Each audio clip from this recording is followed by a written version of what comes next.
Good evening. Welcome, everyone, to South Bend Community School Corporation Board of Trustees meeting. Today is August the 4th, 2025. It's 5:36. This meeting is called to order today, August the 4th, 2025. It is 5:36, as I said. We are now calling this board meeting, trustee meeting to order. Ms. Hernandez, can you please call the roll? Yes, good afternoon. Mr. Marcus Ellison, Present. Mr. Mark Costello, Here. Ms. Kate Lee, Here. Dr. Sturg Green, Here. Mr. Carlos Leyva, Here. Mr. Bill Snedecke, Here. Dr. Jeanette McCullough. Present.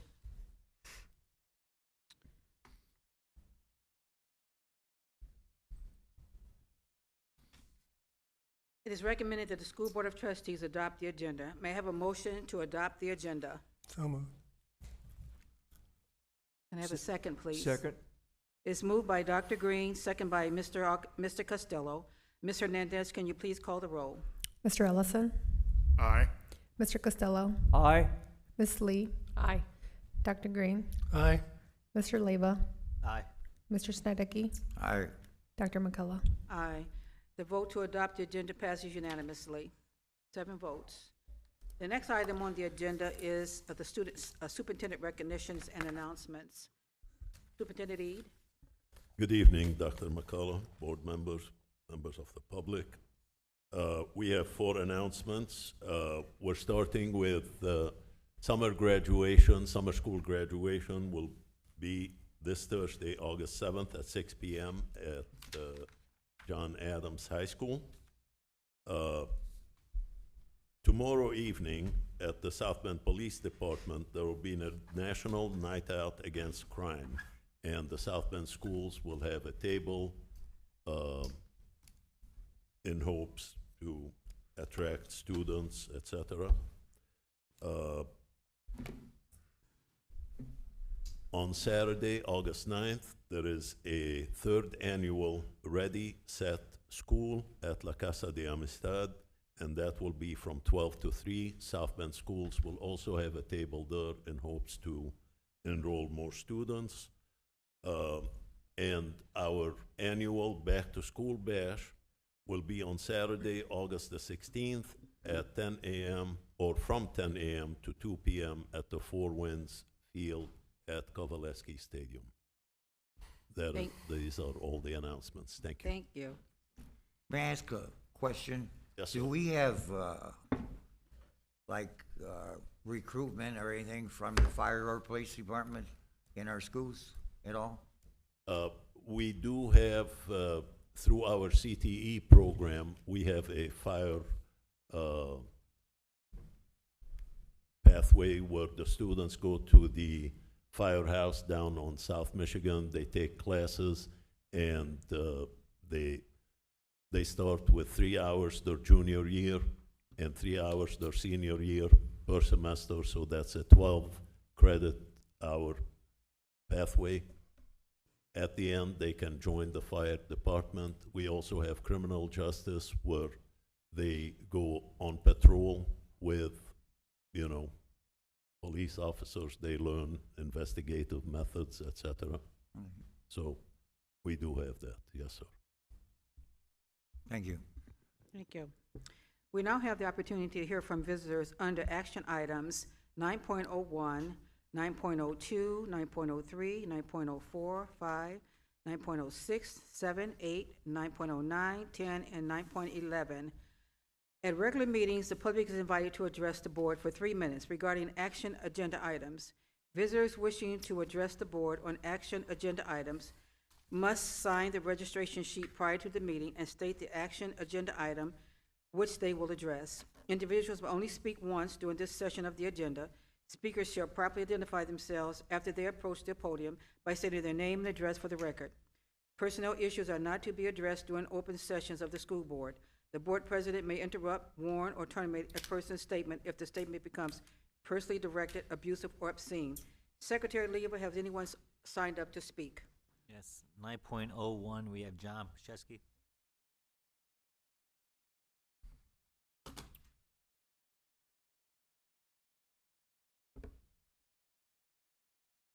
John Pachesney, 18420 Crown Hill Drive. Being a person who follows and attends many high school athletic events, creating the position of assistant athletic director is something that I think has been needed, and I applaud the effort. And as I read through the resume of the job description and the other job descriptions, I suddenly stopped writing what I was going, and I thought, here we go again. And what do I mean by that? Presenting job descriptions, voting on them at the same meeting, déjà vu. How many times in the past 3 to 4 years has this happened? I do recall a discussion at a meeting a couple of years ago where a comment was made by having someone in mind for a position. The quickness raises that question, like, what is the rush? How can the public question or comment when you have no real idea other than what's in the job description to ask or comment on? I do not understand why a presentation can't be done and the vote happened at the following meeting, allowing time for questions, thought, and other things. But then again, I think some things never change.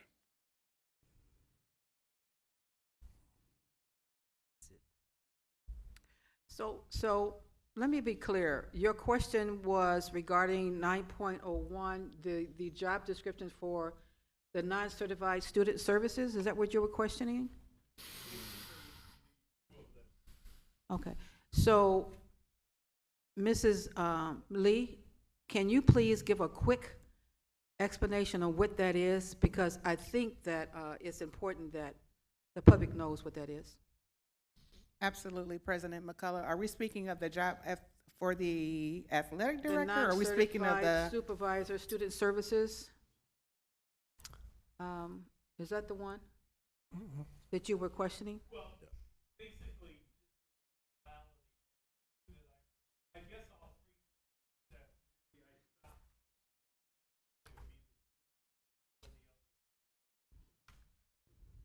the ability. My apologies for seeking clarity, President That's fine. McCullough. Welcome to school board, other school board members, our listening audience, and our audience in person.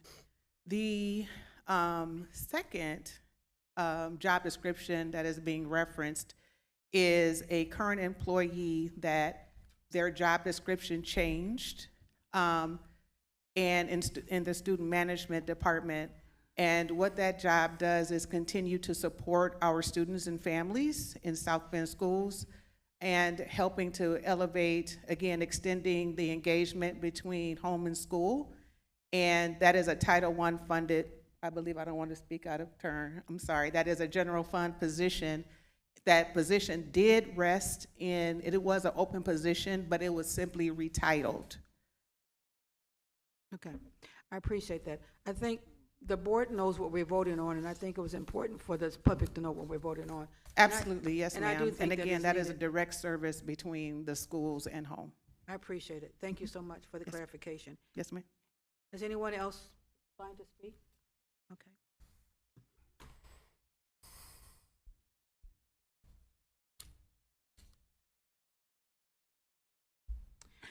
Okay.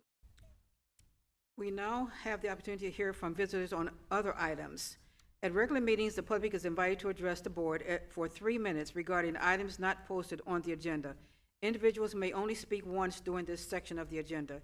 Speakers shall properly identify themselves after they approach the podium by stating their name and address for the record. Personnel issues are not to be addressed during open sessions of the school board. The board president may interrupt, warn, or terminate a person's statement if the statement becomes personally directed, abusive, or obscene. Has anyone? Thank you. Good evening, Sue Casson, 422 Kennedy Drive. I don't know that I've ever not heard a teacher say, boy, I wish that parents would parent better. And so I keep pushing for free parenting classes. But I thought, I'm always looking for solutions. There's two people at Notre Dame, Dr. Lee Gettler, Gettler, and Dr. Sarah Dennis. And phone number 845-803-6144. and they're doing a study about parenting. So I'm thinking, what if we got Notre Dame to do a, quote, study by having parenting classes and then maybe surveying them on what the parents learned in the classes? So maybe there could be a partnership with Notre Dame and these two professors. So just a thought on that.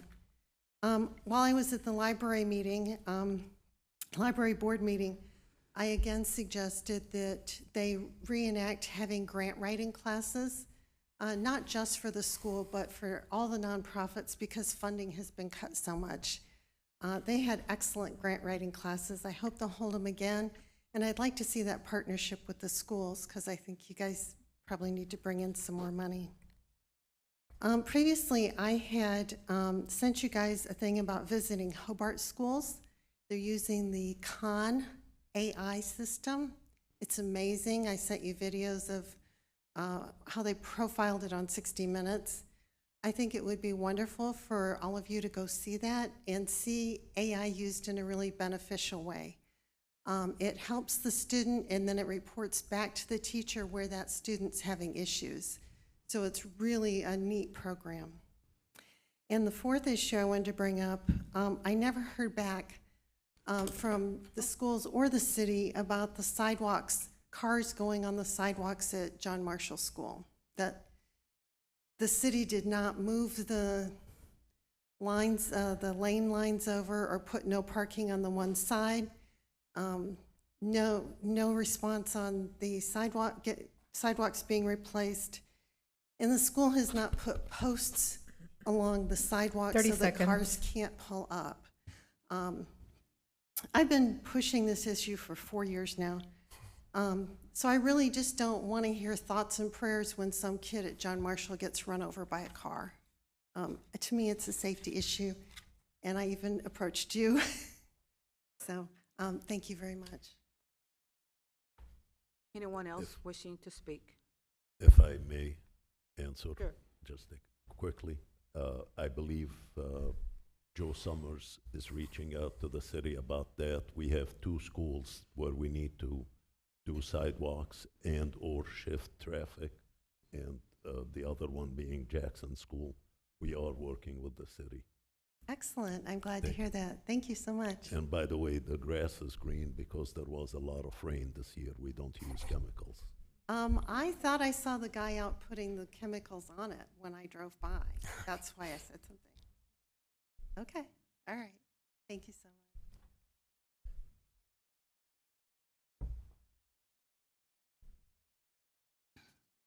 Good evening.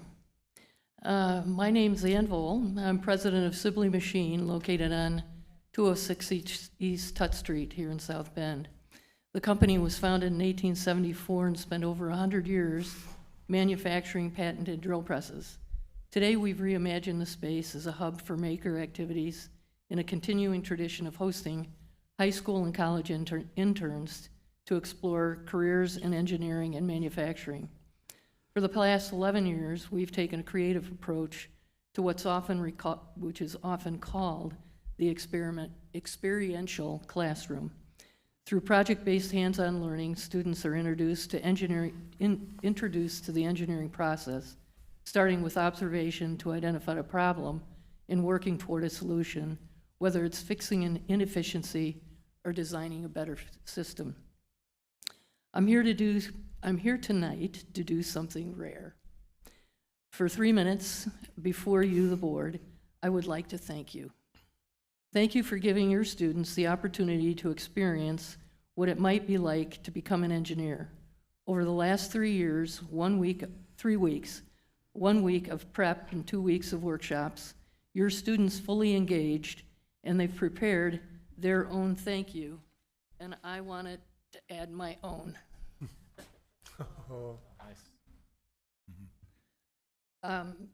When people ask where the community is in supporting education, I point here to a model of collaboration. We've been fortunate to have partners who contributed both financially and through meaningful relationships. First thank you is to each one of you for funding that you provided for this program this summer. In addition to SparkForce, was formerly known as Nuts, Bolts, and Thingamajigs, They are the National Association of Fabricators. Work and Learn Indiana are dedicated to connecting students to real-life experience, so they've been interns on our staff this summer. And the LIFT Network, whose college-age interns, rising juniors from top engineering programs, have spent summers with us, and we've now hosted nearly 50 students who have earned their degrees in engineering and in some cases returned to the community locally. And we're now developing a promising relationship with Notre Dame. 30 seconds. What's most rewarding is seeing students gain confidence and ambition. This year, you had the privilege of providing stipends to 4 of your SBCSC staff, members for professional development in robot design and programming. In turn, they contributed to the management of student groups, creating a fun, focused, and immersive environment. I do want to make a prognosis. I could easily talk for an hour. I'm really good at it. But I'll 3 end by minutes are up. encouraging and challenging each one of you to take the first step in the engineering process. Come and observe, each one of you to take the first step, come and observe these students who are remarkable and they are talented. I would tell you that sustaining robotics in the corporation is critical to an education today. It's a real opportunity for SBCSC to brand itself, if done well. With continued support, I truly believe that SBCSC could be fielding teams at the international level within 3 to 5 years. Thank you. Thank you very much. Oh. May I make a comment? I just like to commend Superintendent Eads and Dr. McCullough here. This is my 13th year on this board, and that's the first time someone off the board asked the question with people on the podium. Normal, if it's a long answer, you can't do that, but a short answer, I commend you both for doing that today. Appreciate it. Thank you. Anyone else wishing to speak? Seeing no one approaching the podium, we now move to academic focus. 7.01, transportation update.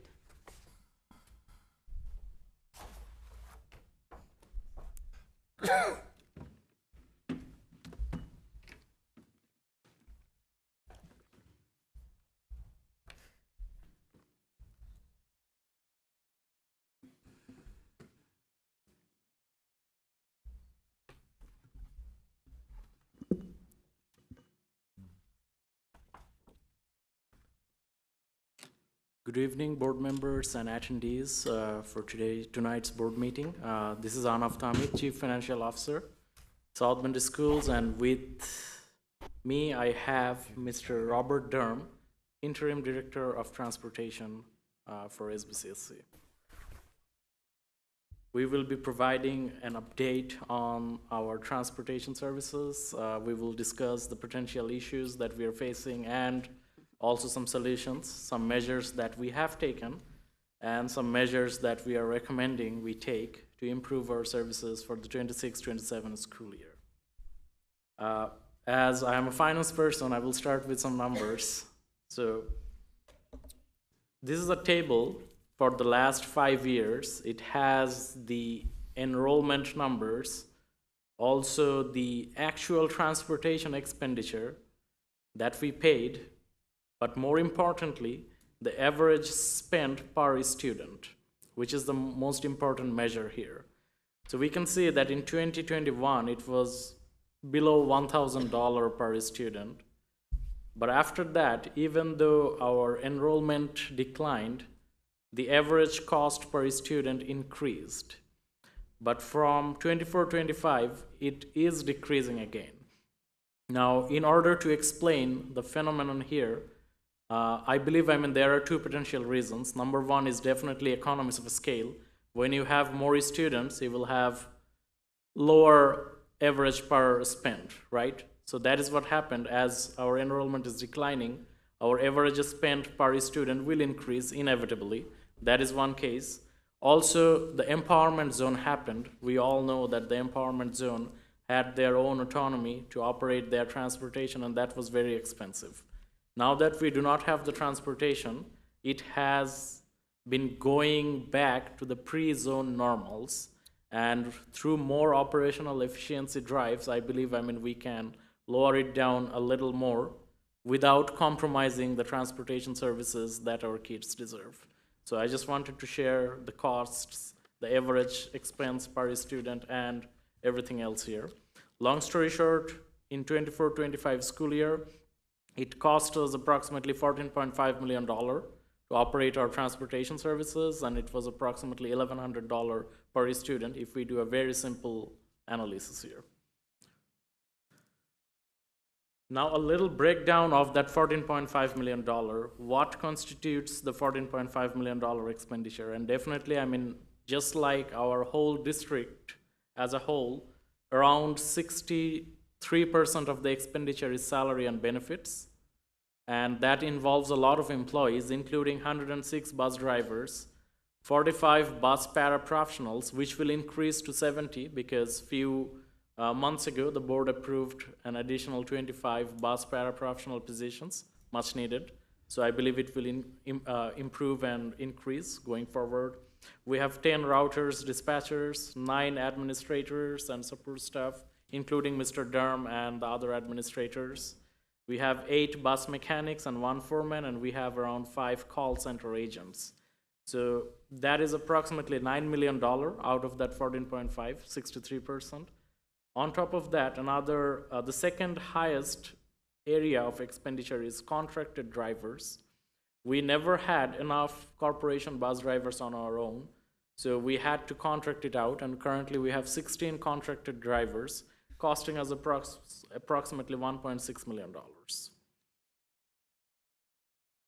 Now I'd like to invite Mr. Durham here to share some updates regarding the 25-26 school year's transportation services. Well, first of all, I'd like to be the second person to thank you tonight. Honorable Chairman, board members, Mr. Eid, I'd like to thank you for the opportunity that you've given me. An update on what we have here. So we had 127 routes when we went to bid today. There's 16 routes for contract drivers and 16 contract drivers. So that's a little misleading. After the completion of our bids today, we ended up with, we started with about 104 corporation drivers to bid. We've lost a couple, and there's about 3 or 4 that we didn't come into today that we know are not coming back.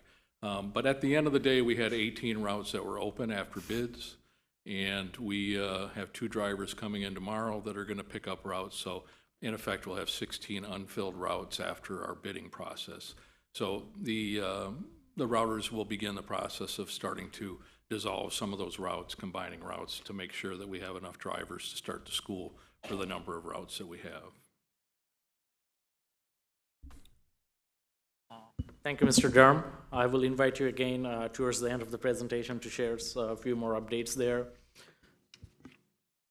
So just a little disclaimer, transportation was transferred to my executive supervision starting July by Mr. Reed and by the board's decision. And also Mr. Robert Durham joined us in the middle of July. So what I'm trying to say here is we actually didn't really have enough time to do something really impactful and long-term for this school year. But we have some solid plans for the next school year. And also, I would like to share a root cause analysis. We have always heard that our transportation services are below par, but we never received any data-driven numbers or any analysis there. So that is what we will try to do here tonight. Without suppressing the real issues, without suppressing the real problems, we will try to address the problems, acknowledge, and try to see what we really can do to improve our services.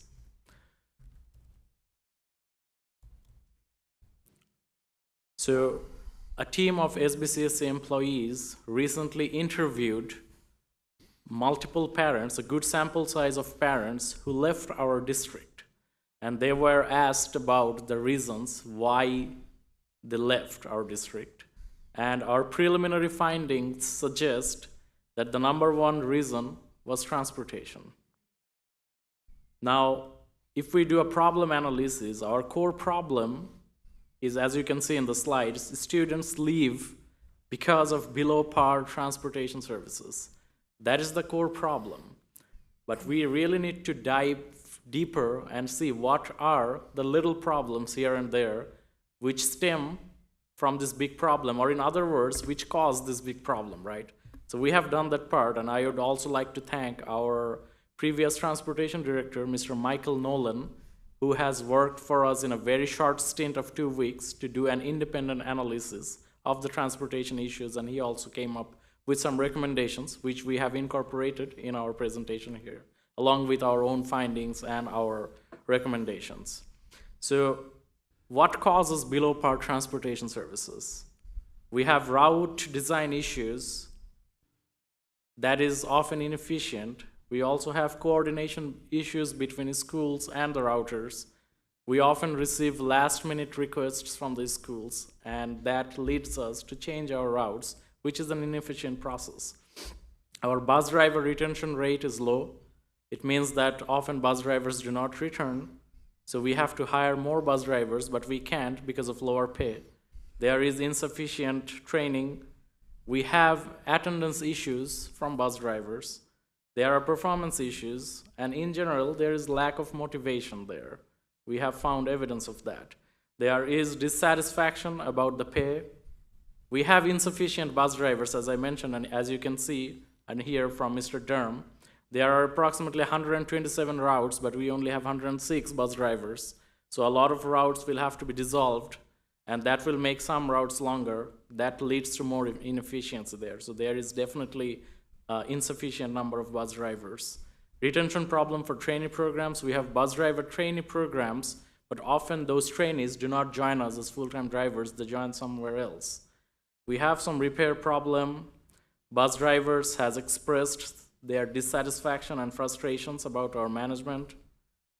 We also have, they feel that they are not given the respect, and they have lack of their buy-in into the decision-making process. And as I also shared here, outsourcing costs us significantly. We have 16 bus drivers, and that is $1.6 million. On the other hand, we have 106 corporation drivers, but that costs us only $5.5 million. So definitely outsourcing is expensive here, just like our other outsourcing scenarios. There are route bidding process issues. Some bus drivers has complained that this can be more, that can be fairer and more equitable. We have ordered a lot of buses, but often we have delay in getting those buses actually added into our fleet. For instance, we have ordered some buses, but it took us approximately 2 years to get a portion of those buses. Even now, I mean, we haven't received all those buses now. Our fleet is old. There are a lot of old buses that needs repair or that just needs to be discarded. And actually, we have too many buses. We don't need that many buses because we have 106 bus drivers, but we have 150 plus buses. Definitely, we need to keep some spares, but we also need to discard some buses to reduce our costs so that we can manage our fleet effectively. Then call center, there are complaints about the call center. Parents often call in the call center, but they don't get the responses. There are some inefficiency issues. And again, I mean, in terms of customer services, we have received a lot of complaints about customer service and dispatching process, etc. So there are a lot of issues. I can go on and on and on, but what we really did here is we clubbed all these issues into 8 major categories. As you can see, on the rightmost side of this table, routing is one, then we have bus driver employee dissatisfaction, lack of motivation, and subsequent performance issues, because those are all connected. We can't really blame the bus drivers without paying them enough or without respecting them and have them share their thoughts and inputs into the decision-making process. So that is one major problem. We have bus mechanic repair problem, we have management administration problems, we have outsourcing, route bidding process, fleet management, and customer service problem. So those are the 8 major areas of problems that leads to the ultimate problem of students leaving the district because of subpar transportation services. So that is one part of this whole analysis and presentation today. We have done the problem analysis part, but I do not prefer coming to you without potential solutions. So now we are going to talk about some solutions. So we have talked about the 8 core areas of problems. Now this table can be a little complicated, and I am going to spend a little time here because the public and the board, everyone really needs to see this, hear this, and understand what's really happening there.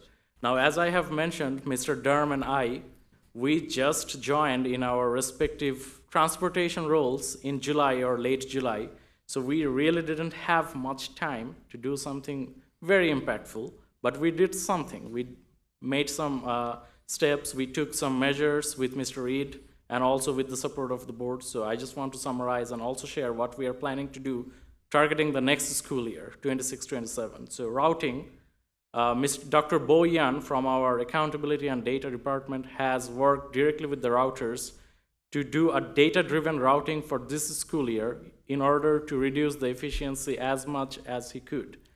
It is not ideal. We will continue working on that. We also met with all the routers. We interviewed them. And I personally met with them with Mr. Durham, and they felt really valued. And they mentioned that this was the first time someone from the management met with them and really wanted to hear their opinion. So that is a good start in terms of giving them the respect so that we can earn it back again. Bus driver employee dissatisfaction, lack of motivation, and subsequent performance issues, which to me is the biggest reason behind subpar transportation services. So what we did is we took some steps to rebuild the mutual trust between administration, union, and employees. I personally had multiple meetings with the union, with their representatives. Mr. Durham also joined some of those meetings. So they really felt that for the first time in many years, they were being heard and they had a say in the decision-making process. And this is what we communicated to them, that going forward, we will never take a decision and just try to shove it to your throat that, hey, this is what we decided. We will sit on a table, we will discuss, and we will decide together, and then we will take it to the board for their approval. Now, one of those things was the bus driver retention and perfect attendance stipend that the board recently approved. We all know that if the bus drivers return on the first day of their school year, they will get a $1,000 retention stipend, and also they can earn up to $2,500 in terms of attendance stipends, right? This is the first time in history that happened, and I'm proud to share that we have approximately 106 bus drivers. We have always had retention problems, but so far the data we have, we approximately have a 97% expected retention rate for this school year, which is great, but our goal will be to achieve 100% retention rate going forward. Also, Mr. Durham with his team has prepared a perfect attendance policy so that the drivers can follow that to earn their stipend. This has already been done. This is an administrative guideline, that's why it was not brought to the board, but we have developed some internal policies there. Also, as I mentioned, we are involving the drivers in the decision-making process with regular meeting, and we also have analyzed the driver performance, and I hate to use the word, but we have identified a list of habitual offenders having performance issues or accident issues or something. So we will treat those on a case-by-case basis and see, how we can improve their performance and also try to leverage the best performer drivers there. Also, we have recently allocated some extra budget to update the training materials and resources that we have for the bus drivers. Previously, it was much backdated from 10, 15 years older. So we are spending some money there so that we can improve it. Now, routing and bus driver problems, I have just discussed what we have done in this short period of time. Now, what about what we will do in the recent future? So Mr. Durham and I are working very hard with the transportation team, and there might be an update in the routing software to make it more efficient. We are exploring our options.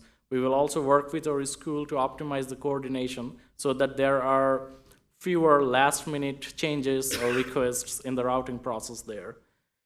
We have always had our union negotiations after the contract expired. So this time we will try to do it before the contract expires. We will not let it lapse. So I am planning on starting to do it in March 2026, and definitely we will try to offer the best possible compensation packages to our bus drivers there. Also, there are a couple of other ideas that we want to implement there. For instance, more performance-driven compensatory incentives. If you do this, you will get this, something like that on top of their regular pay.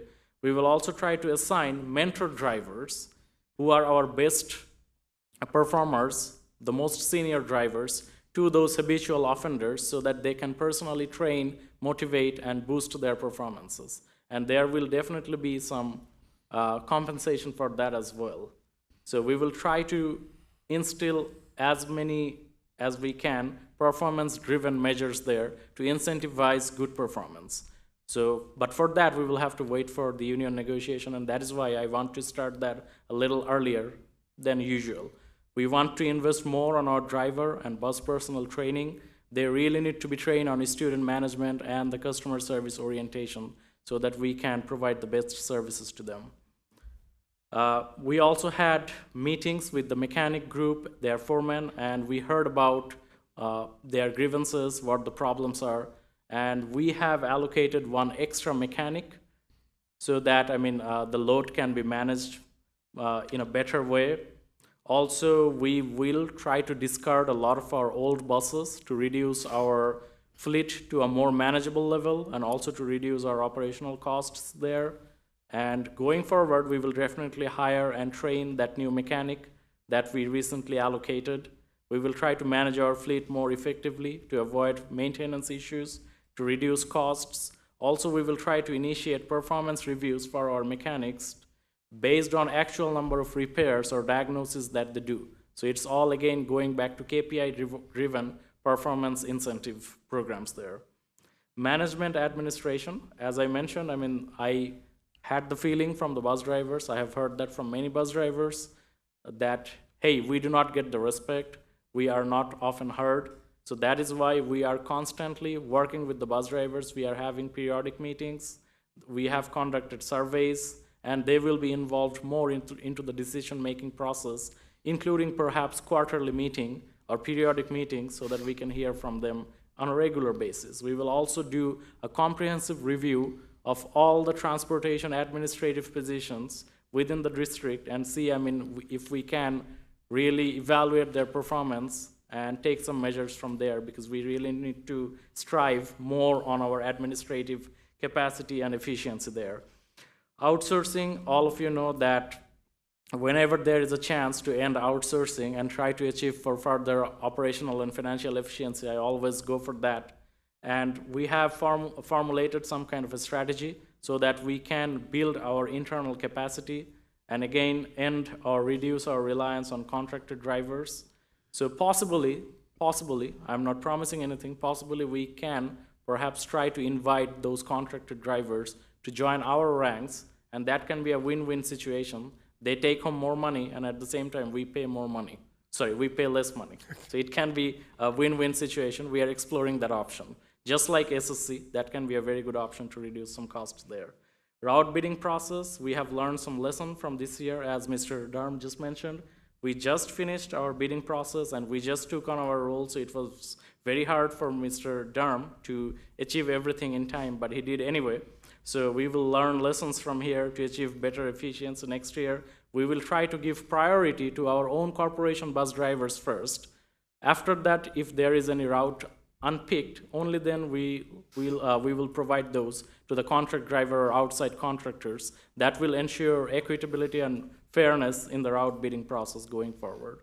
Fleet management, as I mentioned, we have approximately 30 very old buses, and by very old, I mean more than 12 years old. And there are also some state regulations for buses which are more than 12 years old. So we have decided to discard those buses to reduce our fleet and to keep it more manageable. We will come to the board sometime, I suppose, because that is disposition of asset. We will need the board's approval. Without letting you know, we will not do anything, definitely. Also, yeah, as I mentioned, we will try to achieve at least 120 bus drivers, and a 20% buffer is good. So 20% buffer plus 120 is approximately 140 something buses. So we will try to maintain a fleet of 140 very good active buses. That is our ultimate goal for 26-27 school year. And customer service, again, I mean, I cannot stress enough on the importance of a customer-centric approach. So we will update our dispatching process. We will maintain electronic log going forward for all the calls that we receive, and we will analyze data so that we can get some insights to improve our customer services, including training to our call center agents, and also training to all bus personnel on student management and customer service. Now, if we summarize, what are the ultimate goals to achieve for the 26-27 school year? As I mentioned, we will have our negotiation sometime in March. So I want to have the highest paid bus drivers, routers, and mechanics in the region. If we are efficient, we can achieve that without significantly or notably increasing our budget. As I mentioned, we had a budget for 140 bus drivers, but we reduced it to 120, and we are giving the extra money back to our existing drivers in terms of performance incentives. So we have to be really creative about that so that we can have the highest compensated drivers, because otherwise, I mean, CDL drivers will not join our district because they can get paid higher in other private corporations or in other districts. Again, I cannot stress enough of the importance to build the internal capacity and possibly reduce our reliance on contracted services. We need to have at least 120 bus drivers starting 26-27 school year. Right now we have 106. As I mentioned, we will have an optimized bus fleet in the next school year by discarding our old buses and perhaps buy some more newer buses so that we can have 140 approximately very active and good buses there. We will try to implement performance-driven incentive programs, at least 50% improvement in driver performance in terms of their attendance. Punctuality accidents is what we will be striving for. We want to reduce our administrative cost and improve operational efficiency, and overall instill a customer-centric focus there to ensure that the parents are satisfied with the services that this district provides. So, Mr. Durham, would you like to share something that I missed or anything extra? Well, you know, it's in the immediate future, we're going to have a laser focus on the one thing that's important, and that's getting every student to school every day. And we want to get them there in a timely manner, and we want to get them there safely. We want to get them home in a reasonable amount of time. It's my job to make sure that our drivers understand the importance of the role that they play, that students need to be in school, they can't miss classroom time, and they need to be on time. Students need breakfast when they get to school in the morning. Sometimes, you know, it's a meal that gets them going and can help in their educational process. And in order to do that, the drivers need to know they need to be there, and they need to be there on time. So, you know, that's where we're going to focus all our attention to, and all the things that an office talked about, the incentives that we're giving, wanting to have the highest paid and best trained drivers in the area. That stuff's going to all fall into place as long as we make sure that the drivers know that they're appreciated. That we've already generated some excitement amongst the drivers that we have. I think that also transportation is route-based, and we can be way more efficient in our routing. I didn't have enough time to really get into the routing this year due to the getting in as late as I did. I think we can make some improvements maybe mid-year in December, but also if we can upgrade our routing system, I think that you know, the 127 routes we start with this year, we can reduce that number, and if we increase the number of drivers that we have employed, which should be fairly easy to do, we're going to be in a really good situation going forward. So you should be confident in the administration that you've put in place. They understand the importance of transportation, and they're doing the things that they need to do to make sure that we can get our students to school on time. It's a shame that transportation has been the #1 reason why most families are leaving the district, and we certainly want to change that. We want to reverse that. We want to make sure that we're not losing any more students and we can start building our enrollment. I'd be willing to answer any questions if anyone has any. I have a quick question. Is this on? I have a quick question. Well, not quick question. So to get clarity, do we offer training for the CDL licenses to the bus drivers? Yes, they need to have their permit before they start, but once they have their permit, then we will do their training Okay. to acquire their CDL, to pass the test. My question is that once we give them that training, is there anything in place so we can retain them and not get them training and they leave us? So say, for instance, like, we train them, they stay 2 years. Is something in place for that? I just want to know. There's not, and I think that's something we need to look at. Yeah. In 3 years ago, when I was here as assistant director, and even this year, we've had some drivers that we've vetted and we've spent time training to get their CDL, and then they just don't show up to work. They go somewhere else. I think that would be something we should definitely consider, because we don't want to have folks come in and we train them and then they leave us the next day to another company. So I think, we need to put something in place. I just wanted to make sure. Certainly, and that plays into having the highest paid and best trained drivers in the area. We are competing with private organizations as well.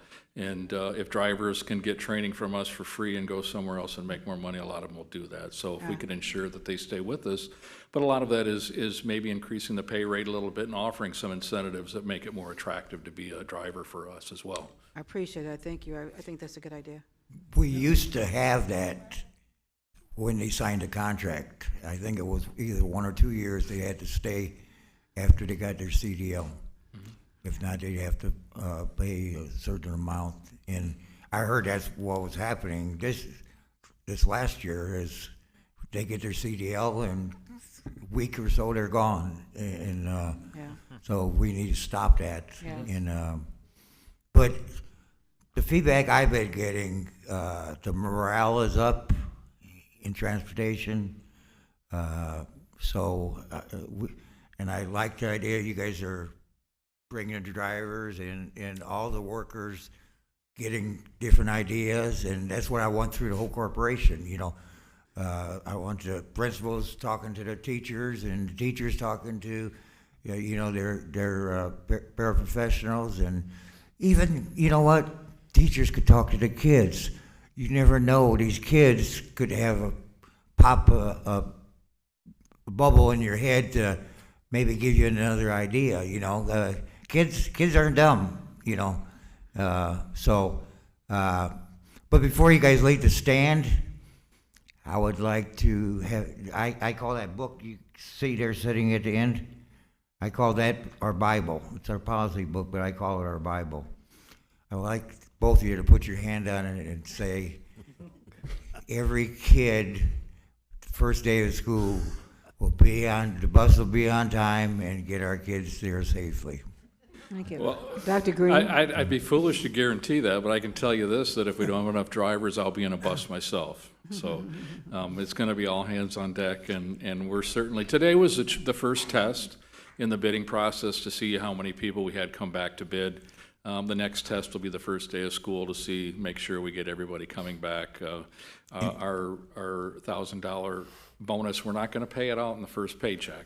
We're going to wait till the second, because we want to make sure that people aren't going to collect that bonus and then decide. And that was another thing in our transportation writings, was that every employee, whether it's a dispatcher or mechanic, well, mechanics have to have it anyway, but every employee that we hired were trained to get a CDL, so you have a backup. We have a lot in-house that do, and I know that they have made an effort in the past to do help when they can. And kudos to this board itself for approving the hiring of more paras. That's important to drivers as well. If a driver has a para on board, it certainly makes their job much easier, and it makes them more effective as a driver. So I know they're appreciative of that you've given. Thank you both for. I know it's a hard job, and so from everything I've been hearing, you guys are on your way. So Thank you. Dr. Thank you. Green? Well, first of all, I'd like to congratulate you for the kind of work you're doing. It's strategic, it's intentional, and you really provide a model for what a needs assessment should look like and the sources that we could base such a needs assessment on. It's enabling you to be strategic, to identify some of the root problems and to address those. So I just want to make sure that you know that the board feels really strongly, at least to my mind, that this is a great start. As you say, you got a kind of a late start, but that I think you can build on the very things you've laid out. It could be a model for other departments as well. One thing that I've heard over the years is that sometimes it's hard to get the count right, and I wonder if part of this project is also to be in conversation with administrators, principals especially, or even better yet, the secretaries within the buildings. They know pretty well what's going on and who needs to be on the bus and where they're going. Thank you, Dr. Green. Thank you for the kind words. And definitely, we can't lose any more students. And as I mentioned, preliminary findings suggest transportation being the #1 reason behind student loss there, definitely. So thank you for acknowledging our efforts there. And you're absolutely correct. I also talked to the routers. We did, and we found out that there are, which I reported here, some coordination issues between the transportation department and the schools. And there are often last-minute requests that, hey, you need to pick that student up. So we really need to stop that. Otherwise, our routing will never be efficient there. So we actually didn't have much time to work on this for this school year. As I mentioned, we just joined in July in our respective roles. However, this is something, a priority that we will be working on now so that our next school year routing is the most efficient in the recent history. So definitely we will work on that. And to speak to that, we have Dr. Yan and the routers and myself have already met with the secretaries. We were finding that the communication, there were some issues. In Power School, there's a box that they need to check to opt students out of transportation that a lot of time the secretaries were just overlooking. And just as simple as having a meeting with them to explain to them the importance of doing that. We had 6,000 students in transportation that we needed to route that were either walkers or didn't qualify for transportation just because a box wasn't getting checked in Power School. So yeah, we're working closely with the secretaries. We're coming up with another form that on the website that they can use for transportation to make things more efficient. And it definitely was a good meeting and a lot of communication back and forth between routers and secretaries. They know everything. Mr. Costello? Yes, thank you for your presentation, both you gentlemen. Excellent, telling us really about where we're at right now and looking also at the future and trying to see where we're going, which is also very important. I just gonna give a shout out to all the bus drivers out there. I don't know why, but I have quite a few former students who made a career out of driving a school bus. It takes a special person to do this. It is just not getting in a bus and driving. There's a lot to that, the socialization, the presence of dealing with 50 or 60 kids on a bus sometimes. It is nerve-wracking. I've been on those school buses sometimes as a chaperone, and I needed 3 or 4 other chaperones with me, but it was the bus driver who made the difference. And I'll be honest with you, if we have any success this year, it all starts with the bus drivers, because they're the ones who pick up our darling kids every day and make sure they get to school and make sure they get home safely.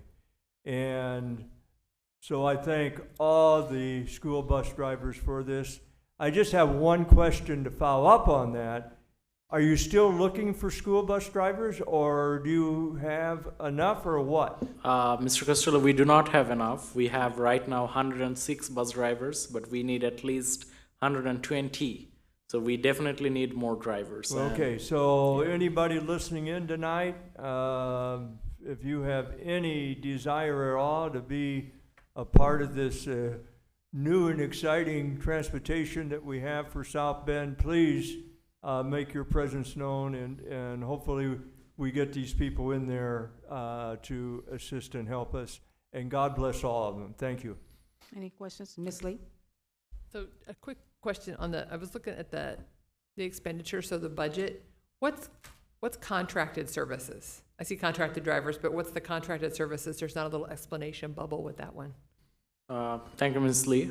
So contracted services can take different forms. For instance, we have multiple software, including routing, time and attendance. So those are contracted services.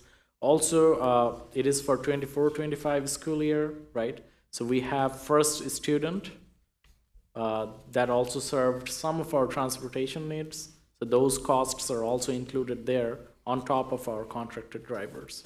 So going forward, definitely the key focus will be to compensate our own bus drivers enough so that we have enough bus drivers so that we can reduce our reliance on contracted drivers and also those contracted services. So that is the goal. So McKinney Ventures paid routes, I mean, those are often serviced by outside vendors. Another question. So one of the questions I remember getting a lot during the school year is like there wasn't a lot of clarity on who gets buses where, particularly around career and technical education programming and getting back to school at the end of the day and all those different pieces and parts. Is there going to, like, I would love to see some really clear messaging on that and adhering to those guidelines and trying to figure out how we can be more adaptable to make sure that kids who want to go and do a CTE class over at Washington at the end of the day can get back to their home school to do sports practice without having to have their parent leave work to go get them. Yeah, we've worked that all into the routing, all the CTE programs, the SNAP programs approved, they're all that stuff's routed. So yeah, there shouldn't be any confusion when it comes to that. But yeah, when there's late changes, it really makes it difficult. We had a request just today as we were in the middle of our routing to move a program from one school to another. And here the routes had been posted for 5 days for the drivers to look at. We certainly won't say no. At the same time, we want everyone to understand that it cuts into our efficiency when we have to make changes like that. So, and that also maybe can, as we move forward, it comes down to communication between the schools and transportation as well. And setting that expectation that just because you called today doesn't mean the change will happen tomorrow. So just like, I think setting the expectation for like, okay, but we have to do this, this, and this. Right. And I think most people understand. I don't think they do things just to be difficult. I think just sometimes things come up, and we'll certainly do our part to help meet their needs. Okay, wonderful. Thank you. Thank you. I think one thing that should help you in the bus drivers is this board approved aids on every bus. I think that's going to help with the discipline totally. Plus, each employee will have an emergency button if something happens on a bus. You know, I don't want the aides or the drivers getting in a fight. You know, they could end up telling them to sit down. If they don't sit down, then they press the button, driver stops, and calls the police. You know, there's no reason for anybody to get hurt, you know. And so I think that's going to keep that driver focused on the road, and having that paraprofessional wandering the bus there watching the kids, that's going to make a big difference in our discipline on the buses. One clarification. Those buttons, Mr. Schneidecki will not work on the bus. These were made for the buildings. They will have access points in the buildings, but not on the buses. So the para will have, the presence of the para will mitigate a lot of the We have pairs, misbehavior. we voted to have pairs on the Yes. buses. Yes. Yeah. The parents' presence on the bus will stop any misbehavior, hopefully. Yeah, prevention is the number one preventer. So with that parent on the bus and eyes watching the students, hopefully you're going to prevent incidents from happening. Then you don't have to deal with it. Appreciate you. Thank you so much. And we move to 7.02, I Learn update.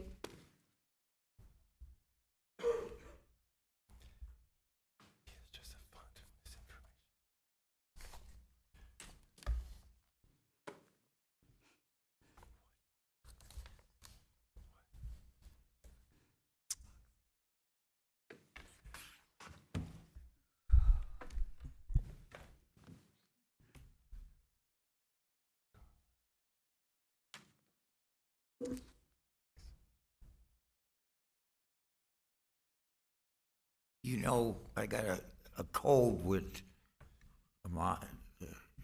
our CFO. When you guys get it too long, if you see me do this, that means, yeah, okay? I didn't give you guys that clue.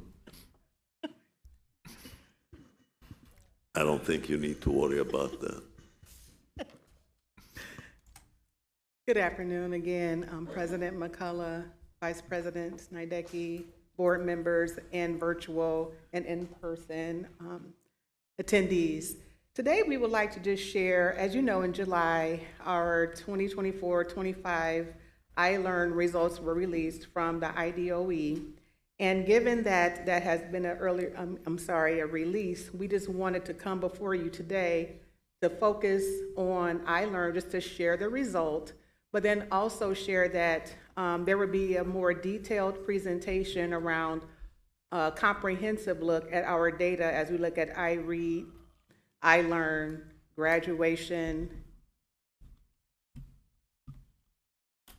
and other data points that are in our accountability system. So tonight you will not see specific goals around or quantitative goals around the data that you will see tonight. But again, it's just where we are and a light view of where we are planning to go.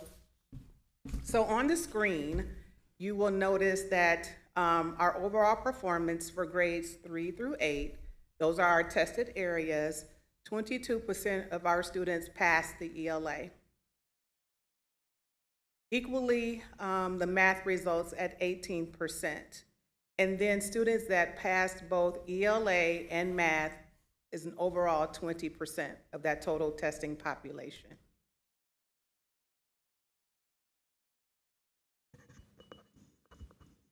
Now, if I may explain something, tests do not reflect what students can do. They do not measure the whole student. They measure their ability to respond to specific questions under pressure. It doesn't tell you anything about the student.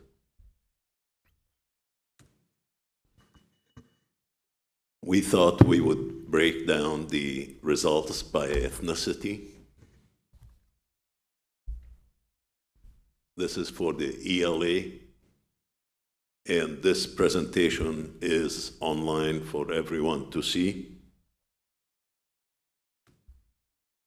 The breakdown for math by ethnicity. Now, we thought this one was an interesting result. For the paid lunch, it was almost 32% passing. For the free and reduced lunch, basically the socioeconomics was 17%.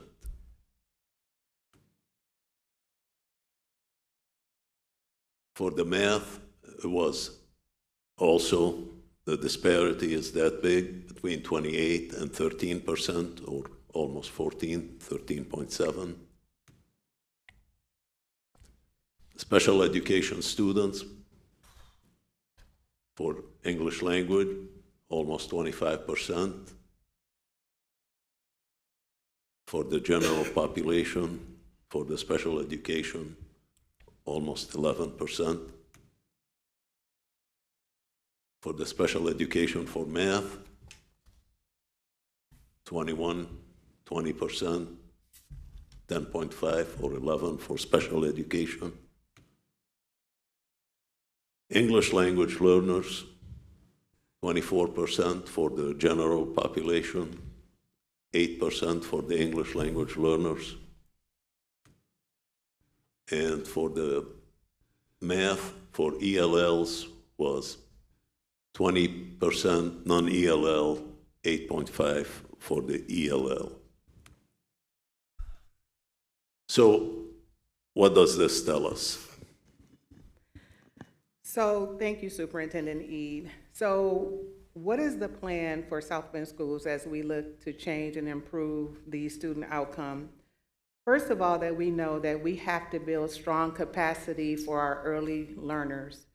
As we look at pre-K through third grade, we know the outcome of students who do not pass IRE 3.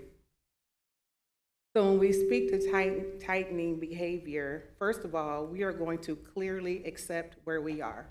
We're not going to hide from it. We're not going to jade it. Those numbers are the numbers, and we are going to accept that that is the number, not accept that it's acceptable.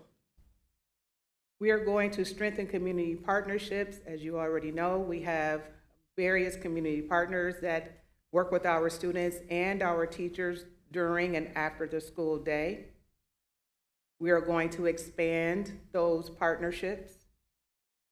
When we look at behavior and family engagement, we will create opportunities to examine student data. We cannot wait until April, May, June, July, and identify problems in our data. This has to be as continuous and as strong as we communicate classroom performance. So we will build capacity for our parents and our students to readily examine that data. We have the technology, we have the bandwidth, we have the tools for students and parents to become more intimate of what their data is saying and how we can either continue on that trajectory or we can change it. So when we speak about engaging parents and partners with student learning, we are going to begin to intensively take a look at how can we deepen that relationship between home and school. We have to build capacity not only for the adult learners throughout the academic day, but we have to figure out a way and unlock the code of how we can engage our parents at an earlier age and throughout the school year. When we speak to improving instruction, we speak to the principal as an educational leader. Previously, the board approved additional administrative support and social emotional support for our parents and students. With having that foundation, we are able to elevate our principals so that they are monitoring instruction on a daily basis. This must occur in order for the building leader to know what students are learning, what they are learning, why they are learning, and why they are not learning on a daily basis. Instead of at the conclusion of I learn checkpoints, I read outcomes, and then the summative assessment of I learn in the spring. One of the things that we're doing to launch the school year 2025 is maximizing professional learning communities.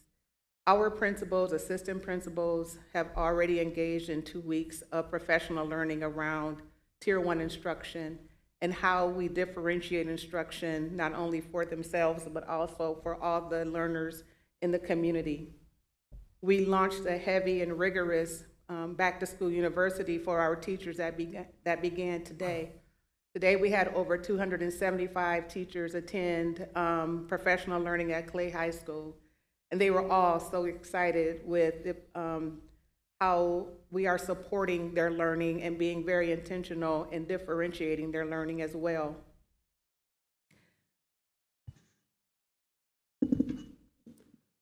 And the last thing we're doing is we're going to support the EP teachers. EP teachers or emergent teachers with an emergency permit. In the past, when the state issues an emergency permit, the state basically tells the corporation, okay, we will give you the emergency permit, but you have to support that teacher, you have to give them the professional development as far as teaching strategies, methodologies, etc. So we have created a position, and the board, thank you for approving that position, and we hired Ms. Jessica Hoover, who is going to supervise that. She is going to be meeting with the emergency permit teachers on a weekly basis. She is going to stay on top of them as far as getting the 6 required credits per year in order to maintain that and or help them pass that praxis test if they are at the end of their EP career in terms of acquiring that license and professionalize it. And one of the things we also know with our staff, our K-3 staff members or teachers, is that beginning in 2027, they must have the keys to literacy endorsement. And so what we are doing as a district is we're actually leaning into providing and supporting that transition at an earlier rate, where we will be designing and, actually paying for our K1, 2, 3 teachers to actually obtain their certificate with the Orton-Gillingham early literacy certificate. Because as Superintendent Eid has already mentioned, we know that we have emergency permit teachers. But with that, then we know that we also have to increase the level of support that they need in order to impact the learning opportunities for our students on a daily basis. So we're not waiting for 2027 for the state to invoke that early literacy certification. The majority of our K-3 teachers will have that certification by January of 2026.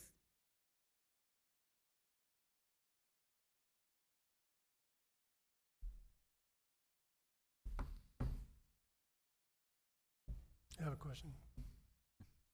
I guess questions. Oh, Dr. Green.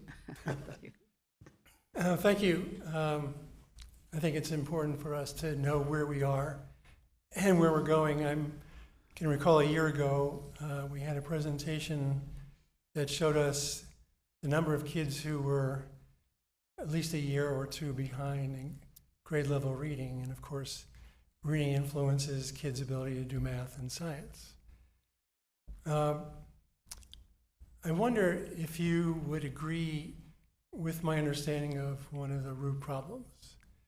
That as we're preparing kids to pass iRead, and again, iRead is looking at phonics. It's looking at kids' ability to connect sounds and letters. And they're given very short passages with multiple choice questions.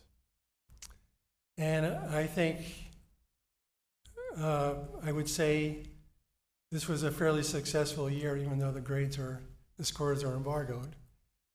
We've had tutors come into the schools. I think a key part of the instruction is its relationships with kids.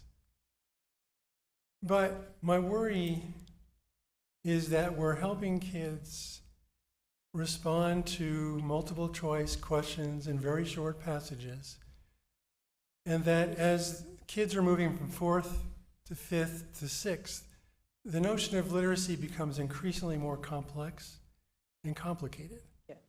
And I wonder the extent to which instruction is allowing kids to understand just what that trajectory is and where they need to be. Or are we reinforcing the reading of short passages with multiple choice questions? I think most of the things I've been reading in literature, the research, as well as things like Atlantic Magazine and New Republic, is that in fact it's going on throughout middle and high school, where teachers no longer feel comfortable assigning larger texts, longer texts, teaching immersive reading, teaching kids patience to work out complex problems in what they're reading, whether it's science or social studies. Is that a fair representation of where we are as a district? Because as a country, it seems, if I look through the lens of research and popular discussions, that is kind of where we are, even into college. So what are we doing so is that accurate? And if it is, what are we doing to change the paradigm of teaching literacy? If it's inaccurate, please offer a corrective. No, you are very accurate. And it all has to do with attention span. And if anybody who watches TV, your commercials are set at a specific time, which is the time when people start losing their attention. So you throw in a commercial, you get their mind off it, and then you come back to it. The short paragraphs with the questions at the end reflects that. What we're doing is, I don't think we can go against the national trend, but we are hoping to achieve something by having the students start operating from the tier 3 and hopefully go up to tier 1. In order to do that, we are putting all these resources in. Are we going to be able to achieve it in a year? That would be awesome.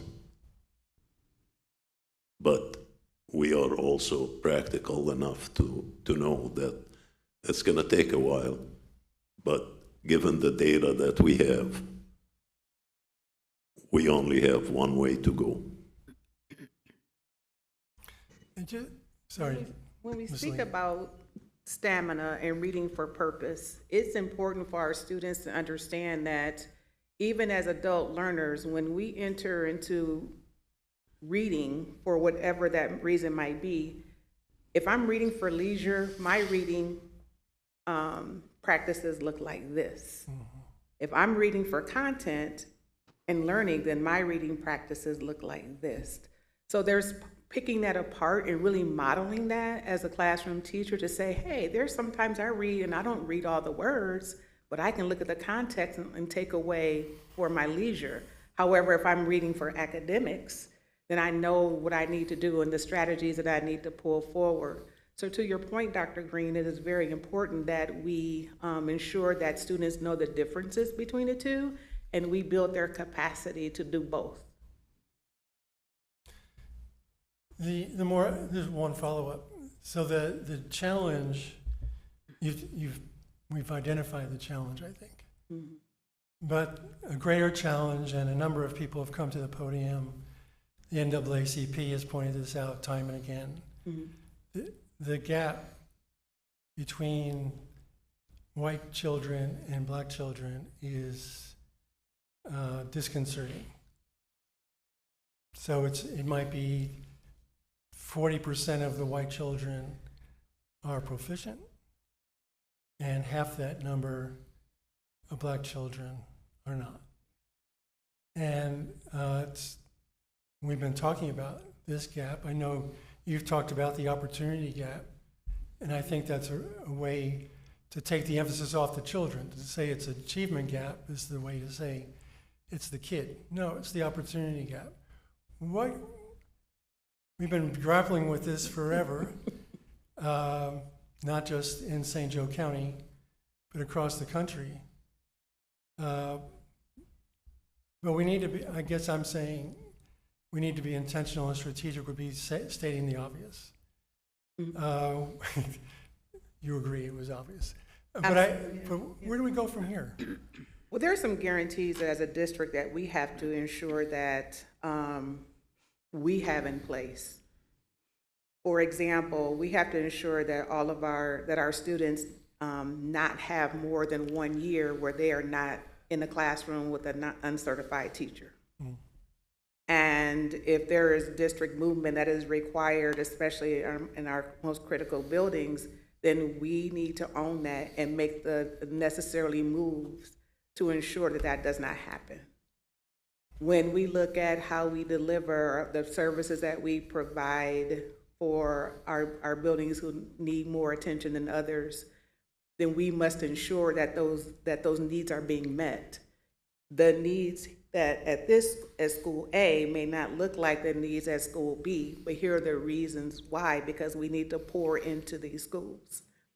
And I think the more that we own it and communicate that, and so that people really understand, number one, then when people come to the podium and they speak of equity, then we can be able to respond and say, these are the specific things that we're doing in these buildings to begin to address that opportunity gap.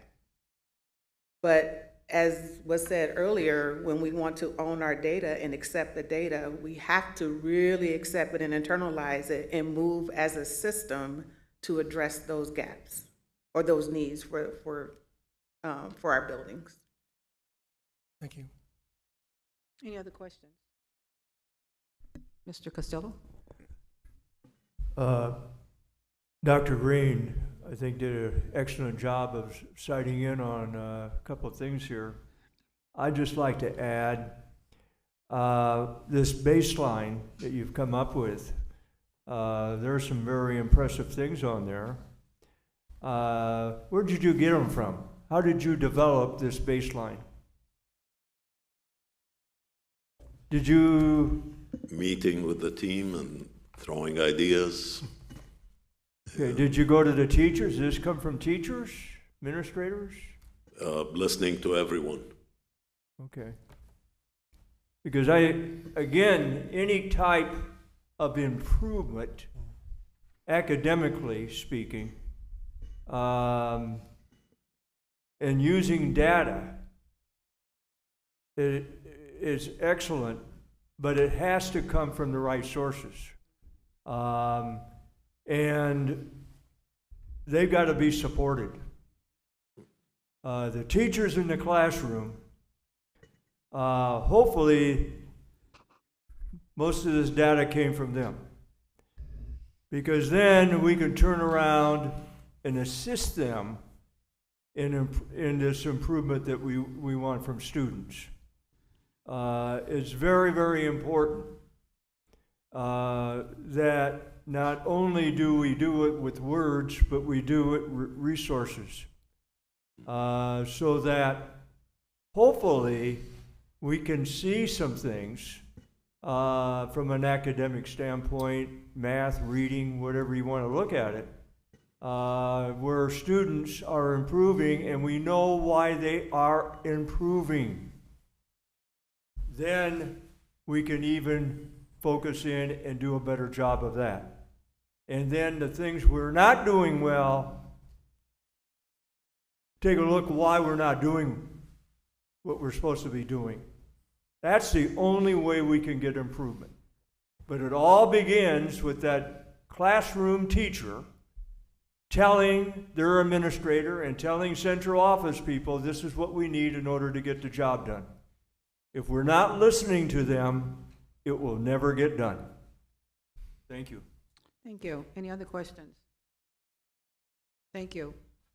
Did you? I just wanted to share something. Oh, I'm sorry, Mr. Ellison? Yeah, and I just had, just on that third slide where, the 20% pass both ELA and math, and I assume that that's based on, we got some emails just saying that that might be different than some of the state data, just looking at a Google sheet, but that state data seems to be also not, it says itself is not counting SHSers, and it's different than perhaps what this is, because my understanding is that there's also like, we were talking about the people that passed it, their exemption for, special ed or some of those kind of things, and so this is the comprehensive number that takes into account all of that may be different than just what's on the state website. Would that be, okay. And so hopefully that then provides clarification for anyone who was wondering why this number is 20% and that number is something else. Mr. Casella, I just wanted to take a moment just to respond to, that was a great question regarding the voice and which voice is carrying the baseline and the trajectory. And one example of how we're really leaning into teacher voices, again, the Orton Gillingham Keys to Early Literacy certification. One of the things that was said multiple times to building leaders is that this is a lot of work, and it's also very costly.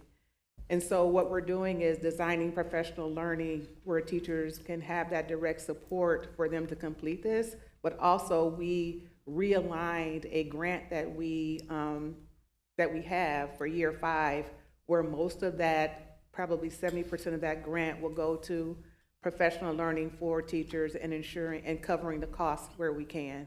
So those are the type of things that we are putting into place, because we know that if the classroom teacher, if we can't build that capacity there, then we'll keep spinning where we are.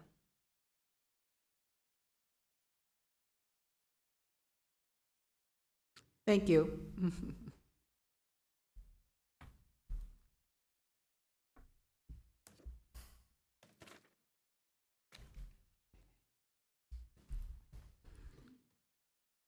We now move on to the consent agenda. It is recommended that the School Board of Trustees approve the consent agenda: 8.01, 8.02, 8.03, 8.04, 8.05, 8.06, 8.07. Do I have a motion to approve the consent agenda? So moved. Second. Who approved it? You did? Mr. Moved. Second. Mr. Snydek? It was approved by Mr. Snydek and second by Ms. Lee.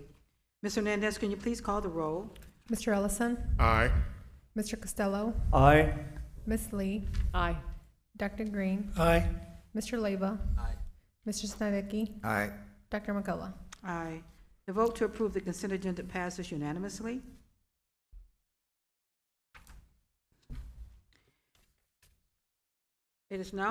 We now move to approve action items. It is recommended that the School Board of Trustees approve action item 9.01, approval of job description, non-certified supervisor, student services, assistant athletic directors, and high school ability tutor. Do I have a motion? So moved. Do I have a second? Second. Moved by Dr. Green and second by Mr. Costello. Are there any questions? Yes. Mr. E, what's the enrollment at Adams and Riley currently? I have the numbers right here. Give me 1 second.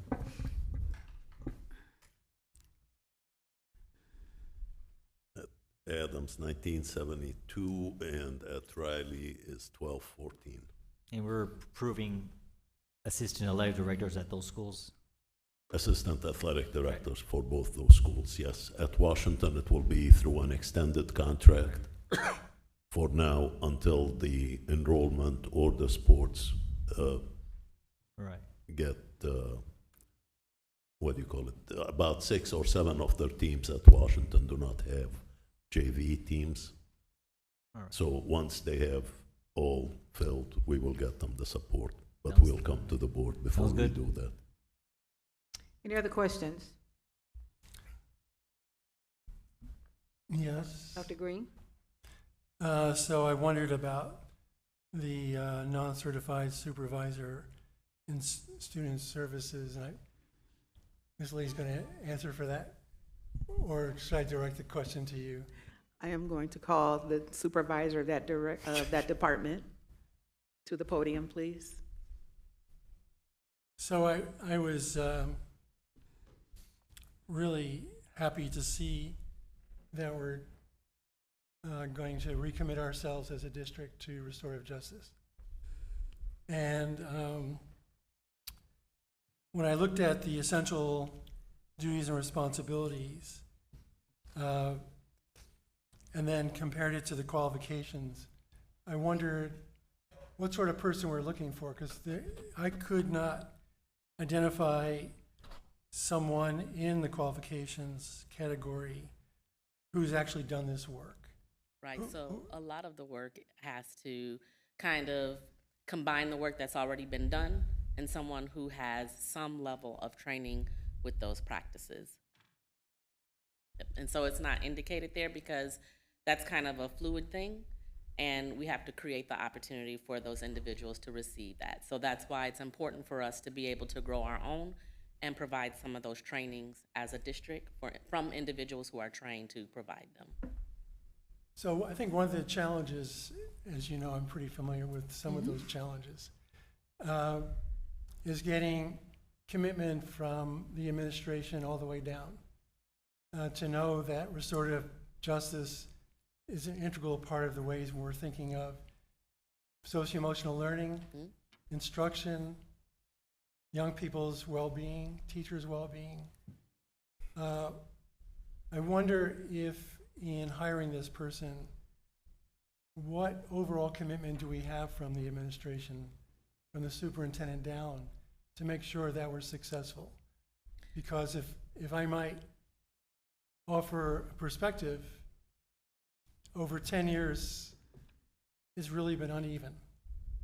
And I think we have to look at it from a perspective of we're looking at restorative justice education when we should be looking more broadly at restorative practices. Okay. And so creating an opportunity for any individual in that position to be successful by being more flexible with some of the components of a more wide-ranging practice and foundation. And I think we've been able to identify that in a way that, one, we can probably, or what we will do is kind of do an audit of what's already in place and merge those perspectives with a widely known perspective that will create an opportunity for those two things to live together. Another thing, Dr. Green, that we are on a daily basis will be during or in our learning framework at the beginning of the day in our master schedules at the K-8, we have intentional time carved out to connect with our kids. So before learning commences, relationships are first. So every day, those students, our students and our staff will build community, have a short time to build community, look at readiness to learn, and then move forward with the academics of the day. And that will be a K-12 structure. No, that sounds wonderful. And, you know, I think it would be important for the board to be behind this initiative. I think the superintendent, I think all the principals need to understand what it is that restorative practices or restorative justice can provide as a basis for instruction. I think it's the experiences I've had is that this is seen as an add-on when it's actually more integral to probably anything else that kids need in order to learn. And that's why we have to have a more fluid way to be able to provide those services. So I think that it would be in our best interest to create the pathway for that so we can be more successful. I hope we can help. Thanks. Yep. Any other questions? Two principals are here tonight to talk about the impact of the high ability tutors in their building. Go ahead.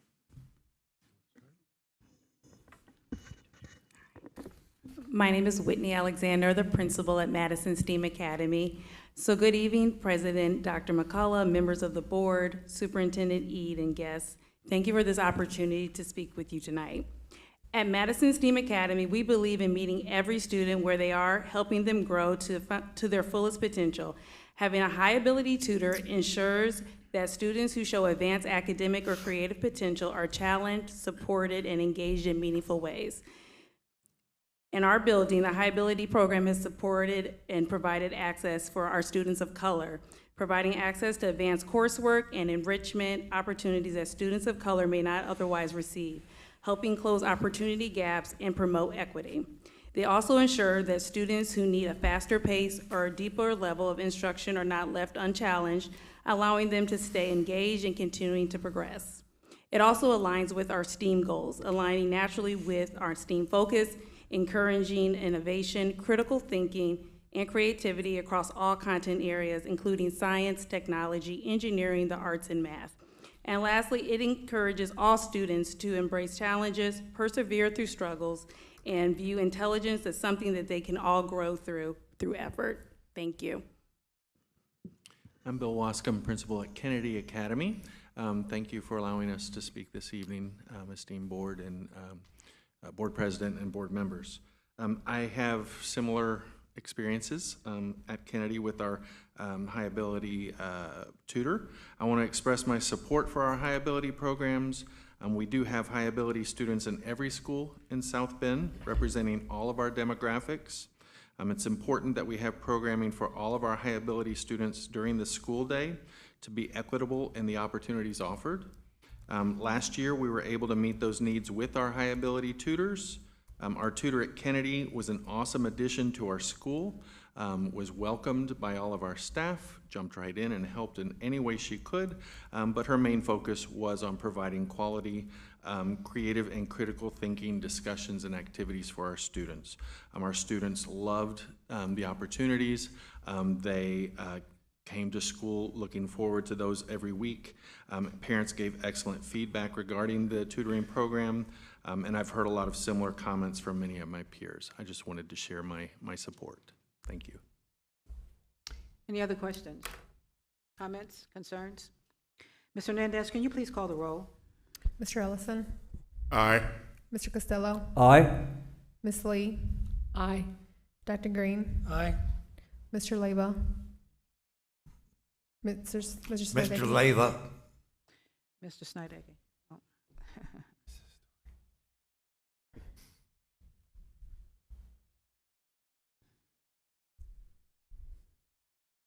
Aye. Mr. Snedecke? Aye. Dr. McCullough? Aye. The vote to approve action item 9.01 passes unanimously. It is recommended that the School Board of Trustees approve action item 9.02, approve of the grade reconfiguration to submit profile amendment to the state. Do I have a motion? So moved. Have a second? Second. It has been moved by Dr. Green and second by Mr. Snydecke. Are there any questions? Ms. Hernandez, can you please call the roll? Mr. Ellison? Aye. Mr. Costello? Aye. Ms. Lee? Aye. Dr. Green? Aye. Mr. Leyva? Aye. Mr. Snedecke? Aye. Dr. McCullough? Aye. The vote to approve action item 9.02 passes unanimously.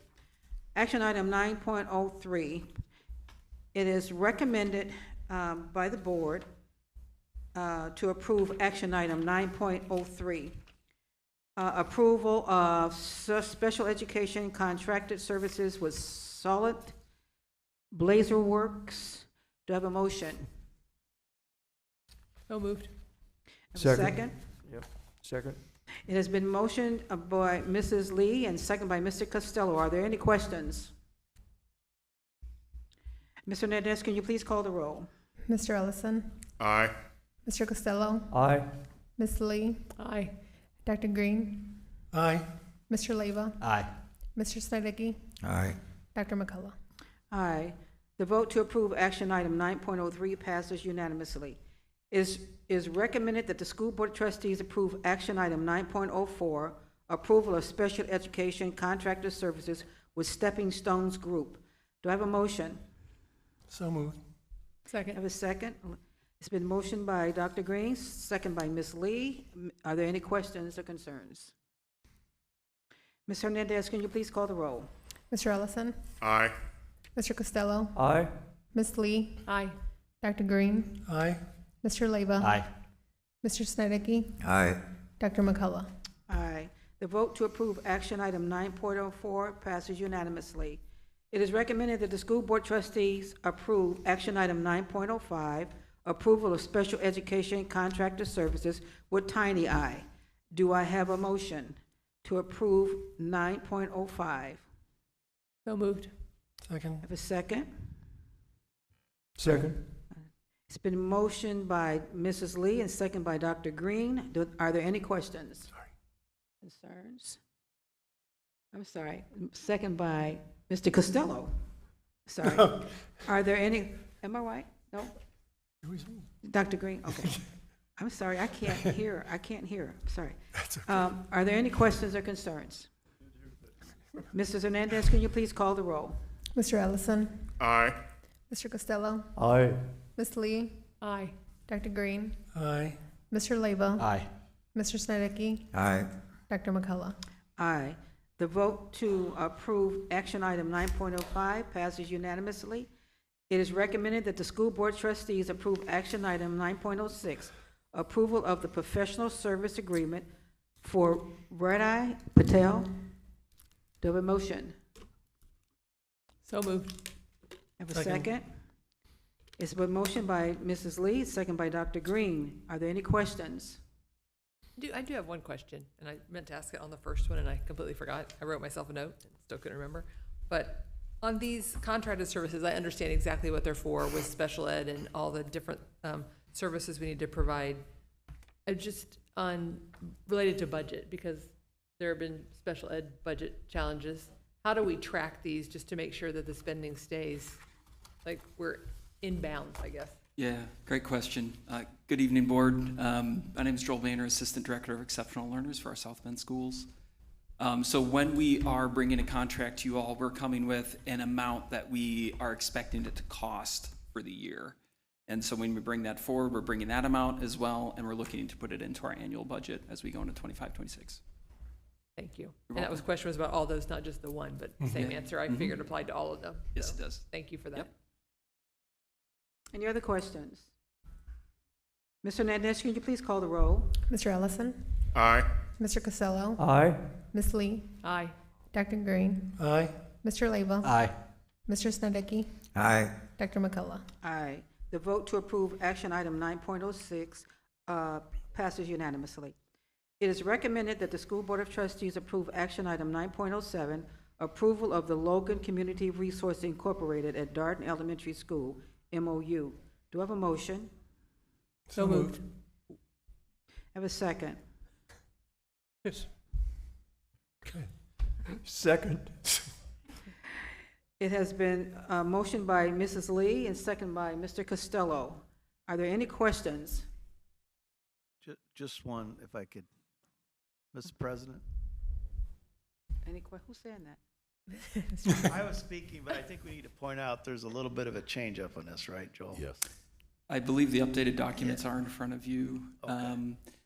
There is a change. So this is an MOU between Logan Community Resources and South Bend Schools for essentially a mini clinic that operates out of Darden Elementary, providing ABA services. The change, last minute change, has to do with the need for classroom space at Darden Elementary and us adjusting the location of the current physical footprint of the clinic to accommodate for that. And so it will show up in the MOU as 2 classrooms identified, and then a note TBD will be determined where we're going to situate them for the rest of their needs in the building there. There are actually 3. 124, 125, and 126. So 124 is now TBD. It was uploaded just late this afternoon, Dr. Green, with 124 coming off of the list. So what I would like for you to vote on, please, would be rooms 125, 126, and to be determined, and we're in dialogue with them to make sure their needs are met. They're a very valuable partner of ours, and with Mr. Dillon at Darden and anyone else who needs to help to get that land. But it should be to be determined, room 125 and 126. That's at the end of the front hallway there. Got it. Yep. And the public needs to understand that there's no cost to South Bend Schools. Correct. Correct. They operate independently out of that facility, and in exchange for this space, they provide us with consultation and expertise and provide a wonderful service to our students there. Appreciate it. Thank you. Thank you. Are there any other questions, concerns? Mrs. Hernandez, can you please call the roll? Mr. Ellison? Aye. Mr. Costello? Aye. Ms. Lee? Aye. Dr. Green? Aye. Mr. Leba? Aye. Mr. Snedecke? Aye. Dr. McCullough? Aye. The vote to approve action item 9.07 passes unanimously. It is recommended that the School Board of Trustees approve action item 9.08, approval to renew Midwest Employees Contract as workers' compensation carrier for 2 years, July 2025 through June 2027. Do I have a motion? So moved. Do I have a second? Second. It's been moved by Ms. Lee, second by Mr. Costello. Are there any questions? Mr. Hernandez, can you please call the roll? Mr. Ellison, Aye. Mr. Costello, Aye. Ms. Lee, Aye. Dr. Green, Aye. Mr. Leyva, Aye. Mr. Snedecke, Aye. Dr. McCullough. Aye. The vote to approve action item 9.08 passes unanimously. It is recommended that the School Board of Trustees approve action item 9.09, retroactive approval of contract for Star Flooring for urgent flooring work at different facilities. Do I have a motion? So moved. Do I have a second? Second. It's been moved by Mrs. Lee, second by Dr. Green. Are there any questions? Mr. Hernandez, can you please call the roll? Mr. Ellison, Aye. Mr. Costello, Aye. Ms. Lee, Aye. Dr. Green, Aye. Mr. Leyva, Aye. Mr. Snedecke, Aye. Dr. McCullough. Aye. The vote to approve action item 9.09 passes unanimously. It is recommended that the School Board of Trustees approve action item 9.10, approval of agreement to purchase vended meals from another state-approved school food authority. Do I have a motion? So moved. A second? Second. It's been moved by Mrs. Lee, second by Dr. Green. Are there any questions? Mr. Hernandez, can you please call the roll? Mr. Ellison, Aye. Mr. Costello, Aye. Ms. Lee, Aye. Dr. Green, Aye. Mr. Leyva, Aye. Mr. Snedecke, Aye. Dr. McCullough. Aye. The vote to approve action item 9.10 passes unanimously. It is recommended that the School Board of Trustees approve action item 9.11, second reading of policies 0144, 511, 5111, 5112, and 5117.01. Do I have a motion? So moved. I have a second. Second. It's been motioned by Dr. Green, second by Ms. Lee. Are there any questions? I have a present from Mr. Augustino. So we're just going to review the policies again on the second reading. However, I'm going to jump to policy 5112 first. That's the policy that sets the start date for birth date for kindergarten. So under the current policy, we have that you have to be 5 by August 1. There was an approved change to that by the state to allow the birth date to be October 1 for our kindergarten starts. I think the superintendent is recommending that we go with that October 1 date. And rather than wait for a third reading, I think it might be important if we could adopt that policy. Let me bring it up here.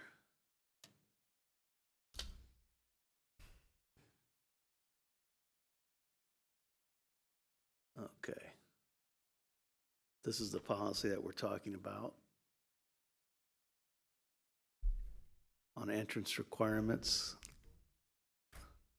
We're just looking at changing the date for the kindergarten to be 5 years old by October 1. So if the board is inclined, I would first ask for a motion to suspend your rules for adopting policy changes like this that requires 5 votes to pass that. So it would be effective if adopted tonight. Certainly. So that would be the first motion, if someone wants to make that.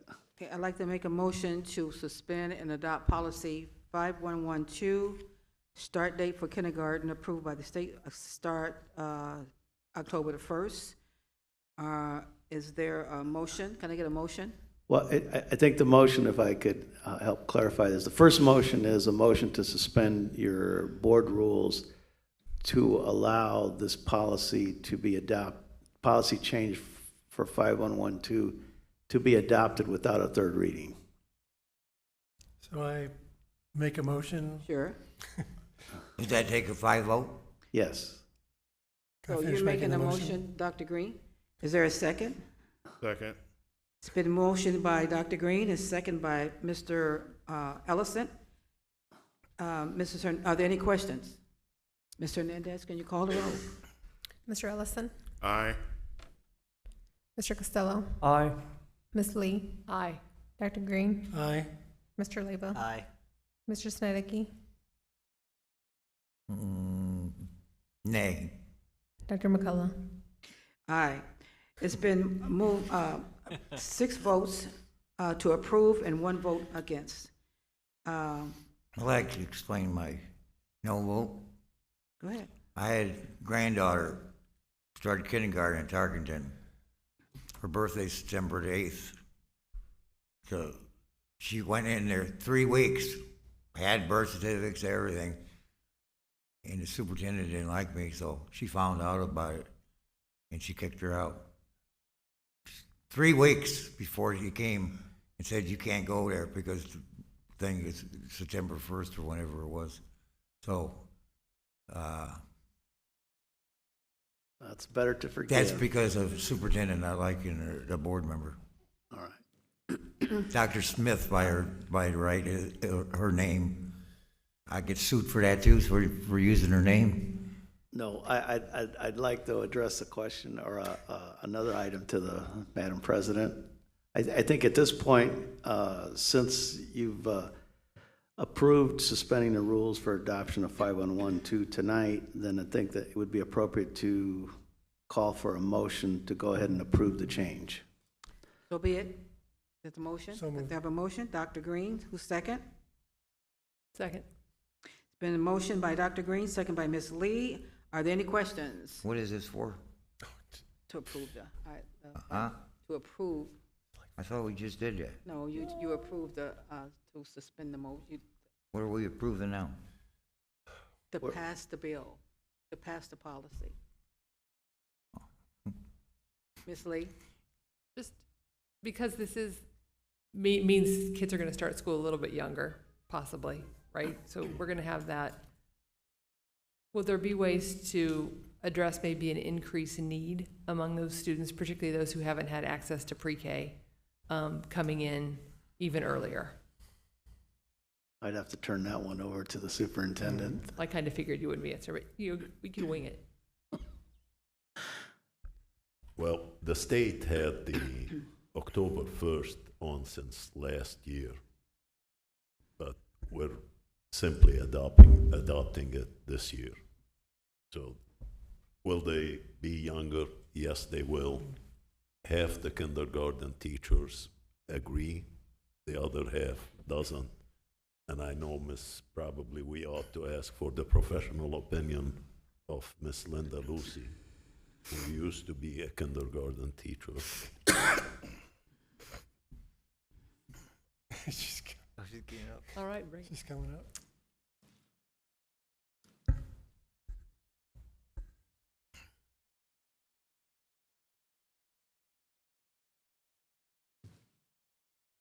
Good evening.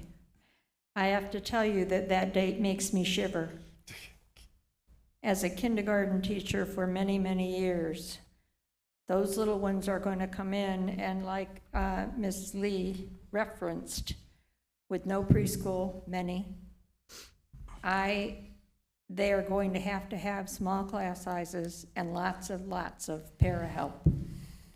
I don't know that we can do anything about it, and the sooner we get kids in school, we all know the better off they are, and we are. I think we almost have to do it. But we're going to have to address the special needs for lots of little ones who aren't really ready to be there. Thank you. I agree. I agree with you. And we have to, small class sizes is fine with me. I've been preaching that for 4 years, so that's fine with me. But this is something that we can't say we can't do. We have to do it. And so we just have to find a way to work with those children the best we can, because every child in this city is not going to go to preschool. So we have to work with what we get when we get them.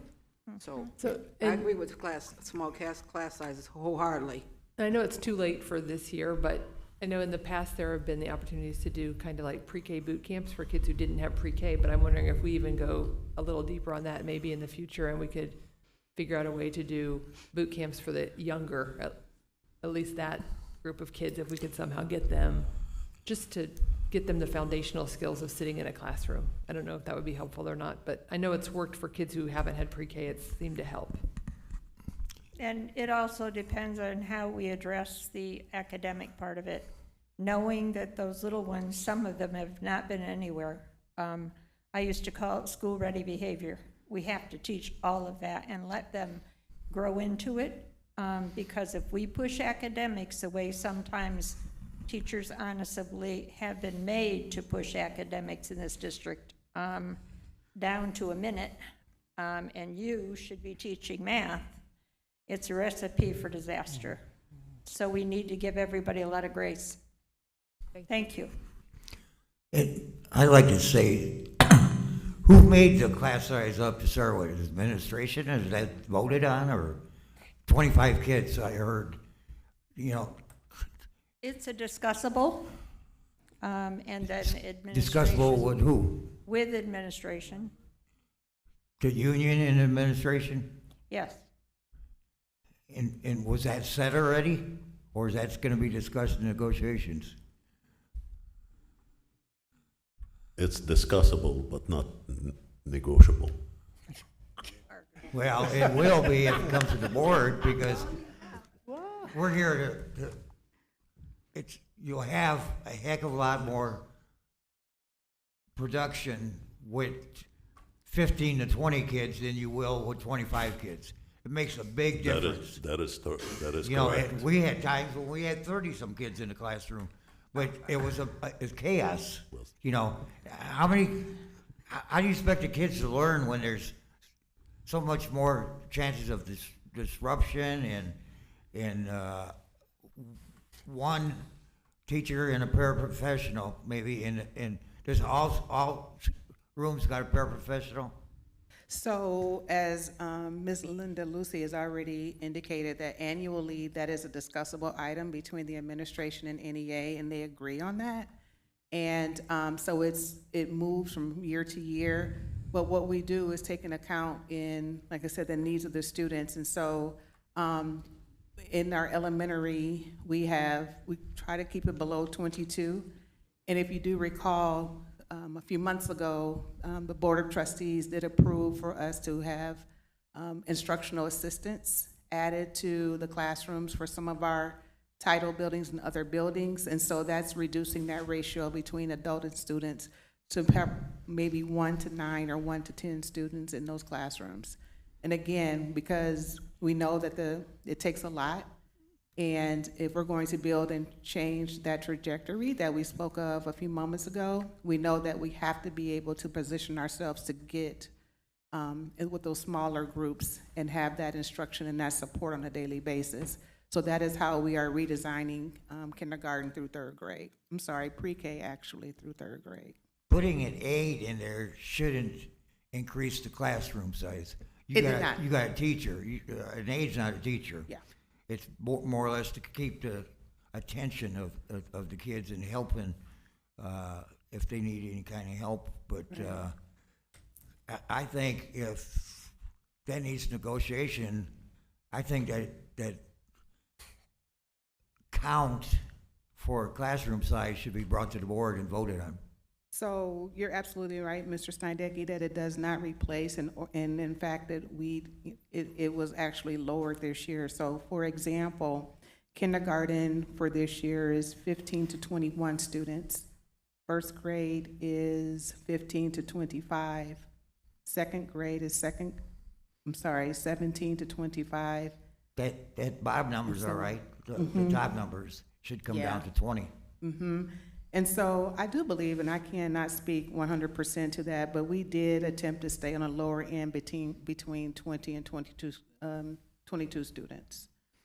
Well, in those lower we're talking grades. about our kids that are learning.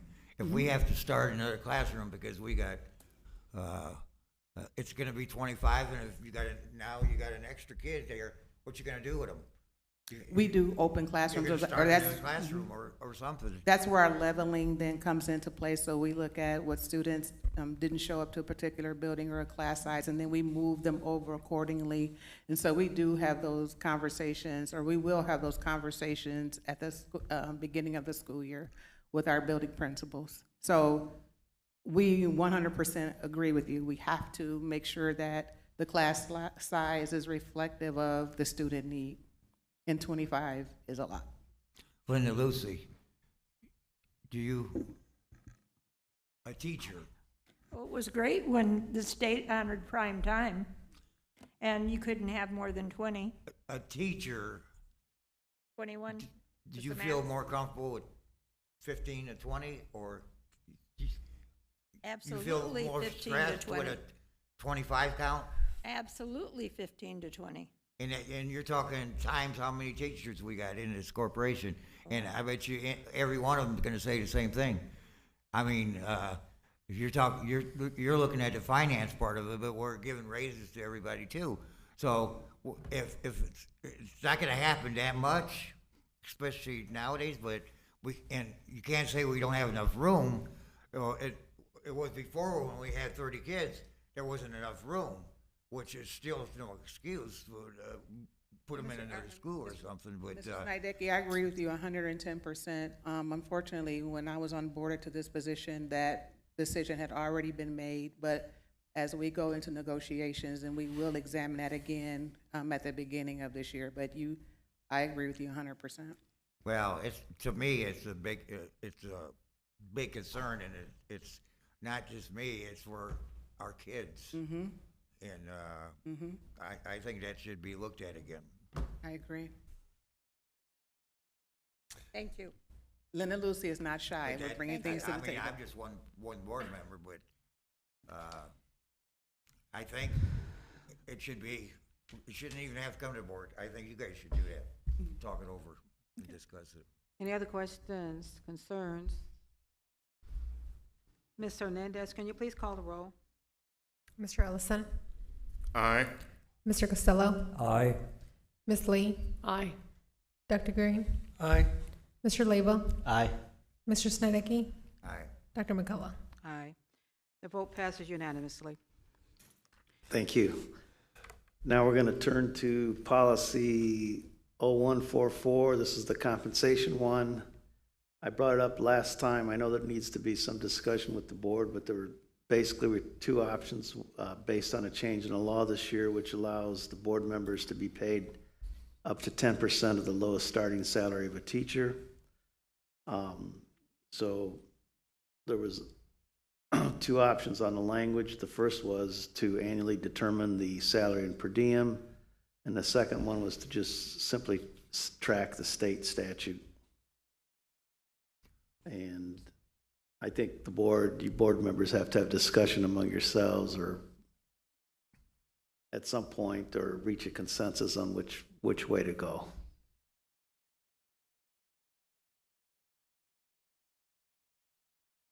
I'm not going to belabor that one, really. Our next one is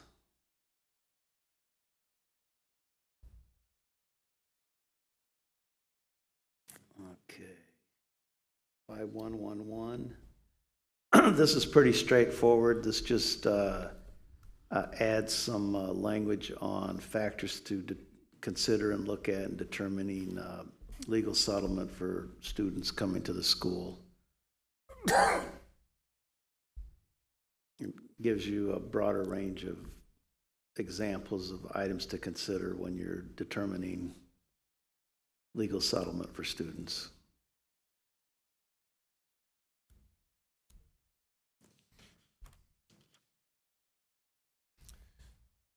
And then the last one is the bullying policy.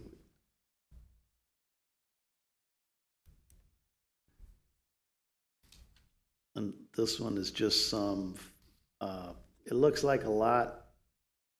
It's really a little fine tuning over the policy that's already in place. Ours tracks probably currently about 95% of what was suggested downstate in terms of updating the policy. And I think the real change, I didn't highlight it buried in here, but I mentioned it last time, has to do with when you identify the person committing the bullying and involve them and how you involve them in addressing the issue. And I believe the state requested that we resolve the investigate and have a report within 24 hours. You got me on that one. That was an addition that the Yeah, state. I think that's in here, yeah. So I'm looking at number 5, and a question that's come up over the years that I've been on the board is the role of a possible ombudsman, some independent person that a student or a teacher could go to, because teachers are bullied as well. And I think the independence is really important, so there's no conflict of interest. I don't know, since I first raised this years ago, I don't believe we have an ombudsman. We don't. And is that part of state statute, that every school district have an ombudsman? I think it's, I don't know that's a requirement statutorily, but I think the recommendation is to identify someone in some of that role. And that's why we do need to talk about who, if we want to have the superintendent or someone else designated in that role. Are you saying that, when a student is bullied in the school, they need, or the teacher, they need a person to go to? So in the past, I thought it was always the teachers would go to the superintendent. Or if they chose to go, they can go to the social worker in the school. And the students can go to the counselor and the social worker. Because I handled a lot of bullying in school when I was a counselor. So they have a designated person to go to, they just need to go to them. Well, and we know from the past, and you're familiar with this, that the superintendent may not be the person that a teacher wants to go to. Yeah. Then, like I said, there's a social worker there they can go to. Well, In then the we have buildings to, that they can talk I guess to. what I'm suggesting is that we have, whatever we want to call it, an ombudsman is the way the state has described it. Some independent person who's neutral, doesn't have an investment, and if it turns out it's a conflict of interest, then Well, I think one of the things they're trying to address here too is not, you can have access points on reporting bullying, but there's also going to be, an emphasis on the school actually addressing it. All right. So I think you can have those multiple access points, but the school needs to, can't just ignore it. Don't bury your head. And I think we do need to identify someone in the school who's going to be that person, or a group of people that are going to play that role. And then again, too, the teacher has a right to identify who they want to go talk to. That's right. They don't have to have a designated person they have to talk to. They can identify another teacher. They can identify who they want to talk with. They can go talk to the nurse. I mean, that might be somebody that they feel comfortable with. Yeah. But the students have a person, they have two people in the school that they can talk to. That's a counselor and that's a social worker. Or they can always talk to their teachers. I'll go through with Mr. Eade on this too, to make sure we're all on the same page, but I think that's good input. I got a Yeah. comment. Is there any data that having SROs in the building prevents bullying? That I do not know. Okay. Throw that in there. All right. So that's it for me for now. Thank you. Thank you. The one thing I'm looking at my legal updates, bullying, the last thing the state added was report the conclusion of the bullying investigation before the end of the next school day you have to report the report by the next day, school day of the investigation conclusion. Yeah. That was the legal update. If there is no other questions, we now move forward to school board communications. Is there anyone wishing to speak? What's that? We now move to the board communications. Does anyone wish to speak? Yeah, I guess I will. I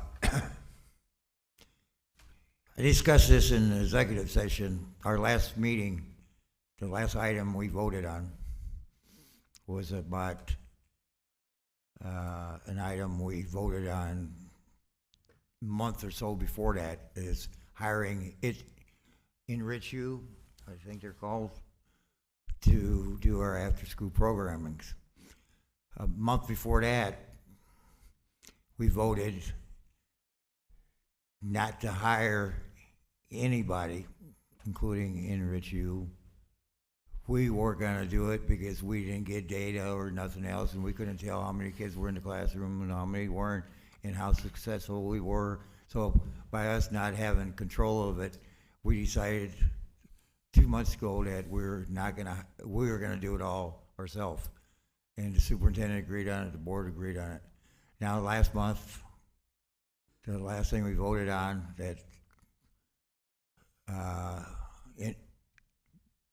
the client's lawyer wrote a letter, an email, and we all seen it.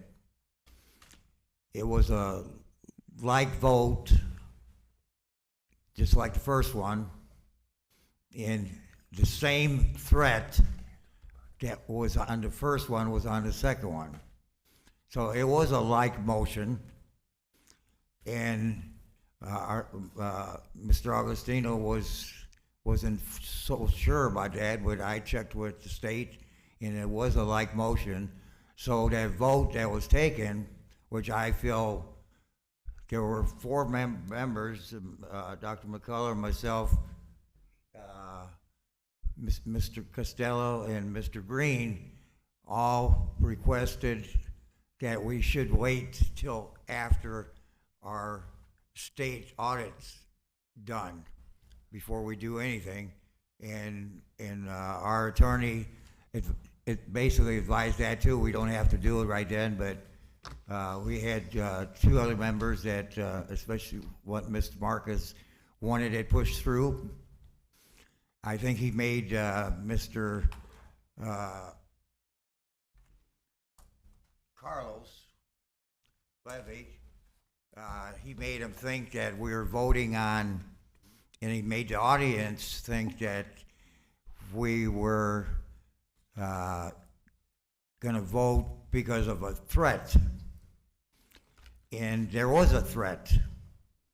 It basically said that if we don't hire them, they're going to sue the corporation. They had me in there and sue me. They were going to sue me because the client I said publicly that the client was being audited by the feds. And I probably did that. But you know who told me that? The client told me she was being audited by the feds. I would have had no other way of knowing about it. We were at IUSB. I can tell you exactly when it was. IUSB, we were done. I was walking out, and she stopped me, and then she had about 10 of her friends and family surround me and said, I'm being audited by the feds because of your letter you sent in. Well, I didn't send no letter in. And I told her that, and so that was the end of it. I must mention it sometime or another, but I can't get sued for it being the truth. Number one, I'm not going to sit here on this board. Yeah, this is not to that client. This is to her attorney. I'm not going to sit at this board and have them threaten us to hire someone, or they're going to sue us. That's totally ridiculous. That's improper, unethical, and I warned her the first time she did that to hire her last time, and I'm going to do it publicly. I'm going to do it as a taxpayer, and I'm going to get thousands of other taxpayers file this suit with a legal board to get that lawyer disbarred for threatening. I never heard of that before. So as far as I'm concerned, that vote we had, it shouldn't have even been a vote, but it was. It was 4-3. But I think there was 4 votes that we shouldn't that didn't want it. But the bottom line, it's a like vote, and it should have been 5-2, so I'm telling, Enrich you that it said it passed, but it did not pass. And they could go down, state down to check it if they want. And our lawyer said he's gonna check it. So, that's all I am mad about it. Anybody tries to sue this corporation and threaten for, is anybody in the world, any judge in the world gonna think that's ethical for a lawyer to do that? And they're not only suing the corporation, they're not only suing me or McCullough or Mr. Costello, they're suing the taxpayer. That's why I will not have problems getting thousands and thousands of votes to turn into this law board. And it's not gonna be, I'm gonna do it as a taxpayer. But I'm gonna, and I will get the signatures, and I'm gonna tell that lawyer that it happened one. I'm gonna forget about it. It happened one more time. I don't care. You can't change one word in a thing and want it be voted on every month. It's not gonna happen. We promised the people and the teachers. The teachers all want to do for us to take control of it. I think administrators want that, and that's what Mr. Eads wants, and that's what we voted on 2 months ago, and that's what we're going to say. So I would look someplace else, because our teachers are going to be, and we're going to make sure that they get taught, and we're going to have record of it. And you watch your numbers go up next year. So the other thing I wanted to talk about is you were gonna name our library board. You got that? You're gonna do that now? Okay, 'cause I might say something after that. Anyone else wish to speak? Yeah, since I was mentioned my name, I just want to go ahead and give my recap, because I have a very different recollection of what happened last month and in the months and previous meetings regarding the Enrich MOU, the IPI, and all of those kind of aspects. I feel like we've gone through this many times, but just to make sure that the public has an understanding of the situation, I'll go ahead and try to briefly recap again everything that led us previously to this path. Previously, the Enrich MOU was approved by a prior board well over a year ago in order to provide some services. They would be receiving this $1.4 million in grant. We would be kicking in some of the money to pay teachers in order to serve more students. This board then, about a year or so after that had been previously approved by the past board, wanted to get out of that. In large part, they cited the fact that our financial situation has changed in the past year. Us paying money to provide teachers, to provide after-school teaching and tutoring and things might not be wise, budgetary-wise, and so the board voted to terminate that MOU. They then came back with a revised one, which we voted on, where they would be absorbing 100% of the cost. It would only serve 120 students spread out over 7 schools. There was some change in leadership in some of the schools, so one school was taken out. Edison, I believe Jackson was substituted in that type of aspect. And again, we voted and that didn't pass, and normally that would have been perhaps theoretically the end of it. However, they then sent us not just like an idle threat, but a notice of claim, which under federal laws, which you have to do to provide, and then the other side has 15 days to respond or deal with that before you can actually officially file the formal lawsuit. So it was really the very necessary first step in the process of the lawsuit, not just an idle threat. And they cited not only the legal aspect that they had, we had already previously approved that grant. We waited right till before they were to start. It was a competitive grant. Other jurisdictions had applied for it all over the country.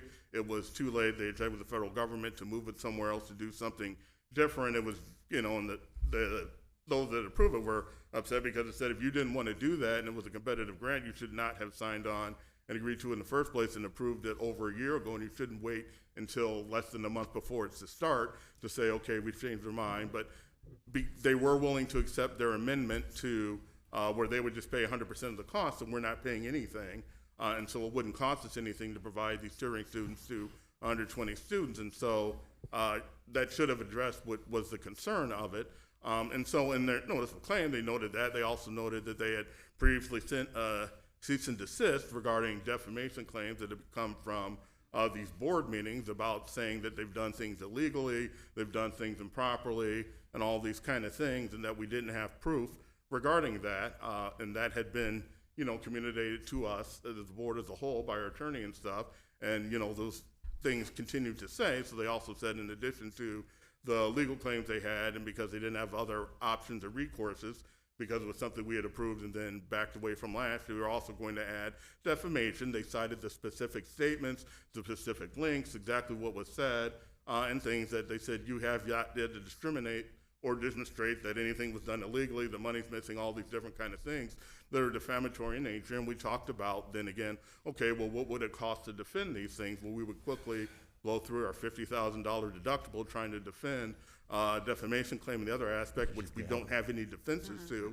Talking about what some investigation may show down the road is not something you can bring up in court to defend. Truth is a defense to anything. We have to rely on what we have now. We don't have, and as our attorney told us repeatedly, both in executive session and out here in multiple meetings publicly, there's no evidence at all that they've done anything illegal, that there's anyone that's done anything improper, and that that's not a proper basis to not vote for this. And so by saying that, we have to do. And so when we voted for it, it was something that could be passed 4-3 because it was coming out of closed session to resolve the litigation. And you're allowed to do that. It's a completely new thing because it resolved us from having to make any apologies, resolved us from having to spend any money on any legal defense or what we would probably have to pay out in judgment. I, for one example, don't understand at all how we would possibly expect to win the defamation part of that claim if that actual lawsuit was filed, because we don't have any evidence that would support the things that were said.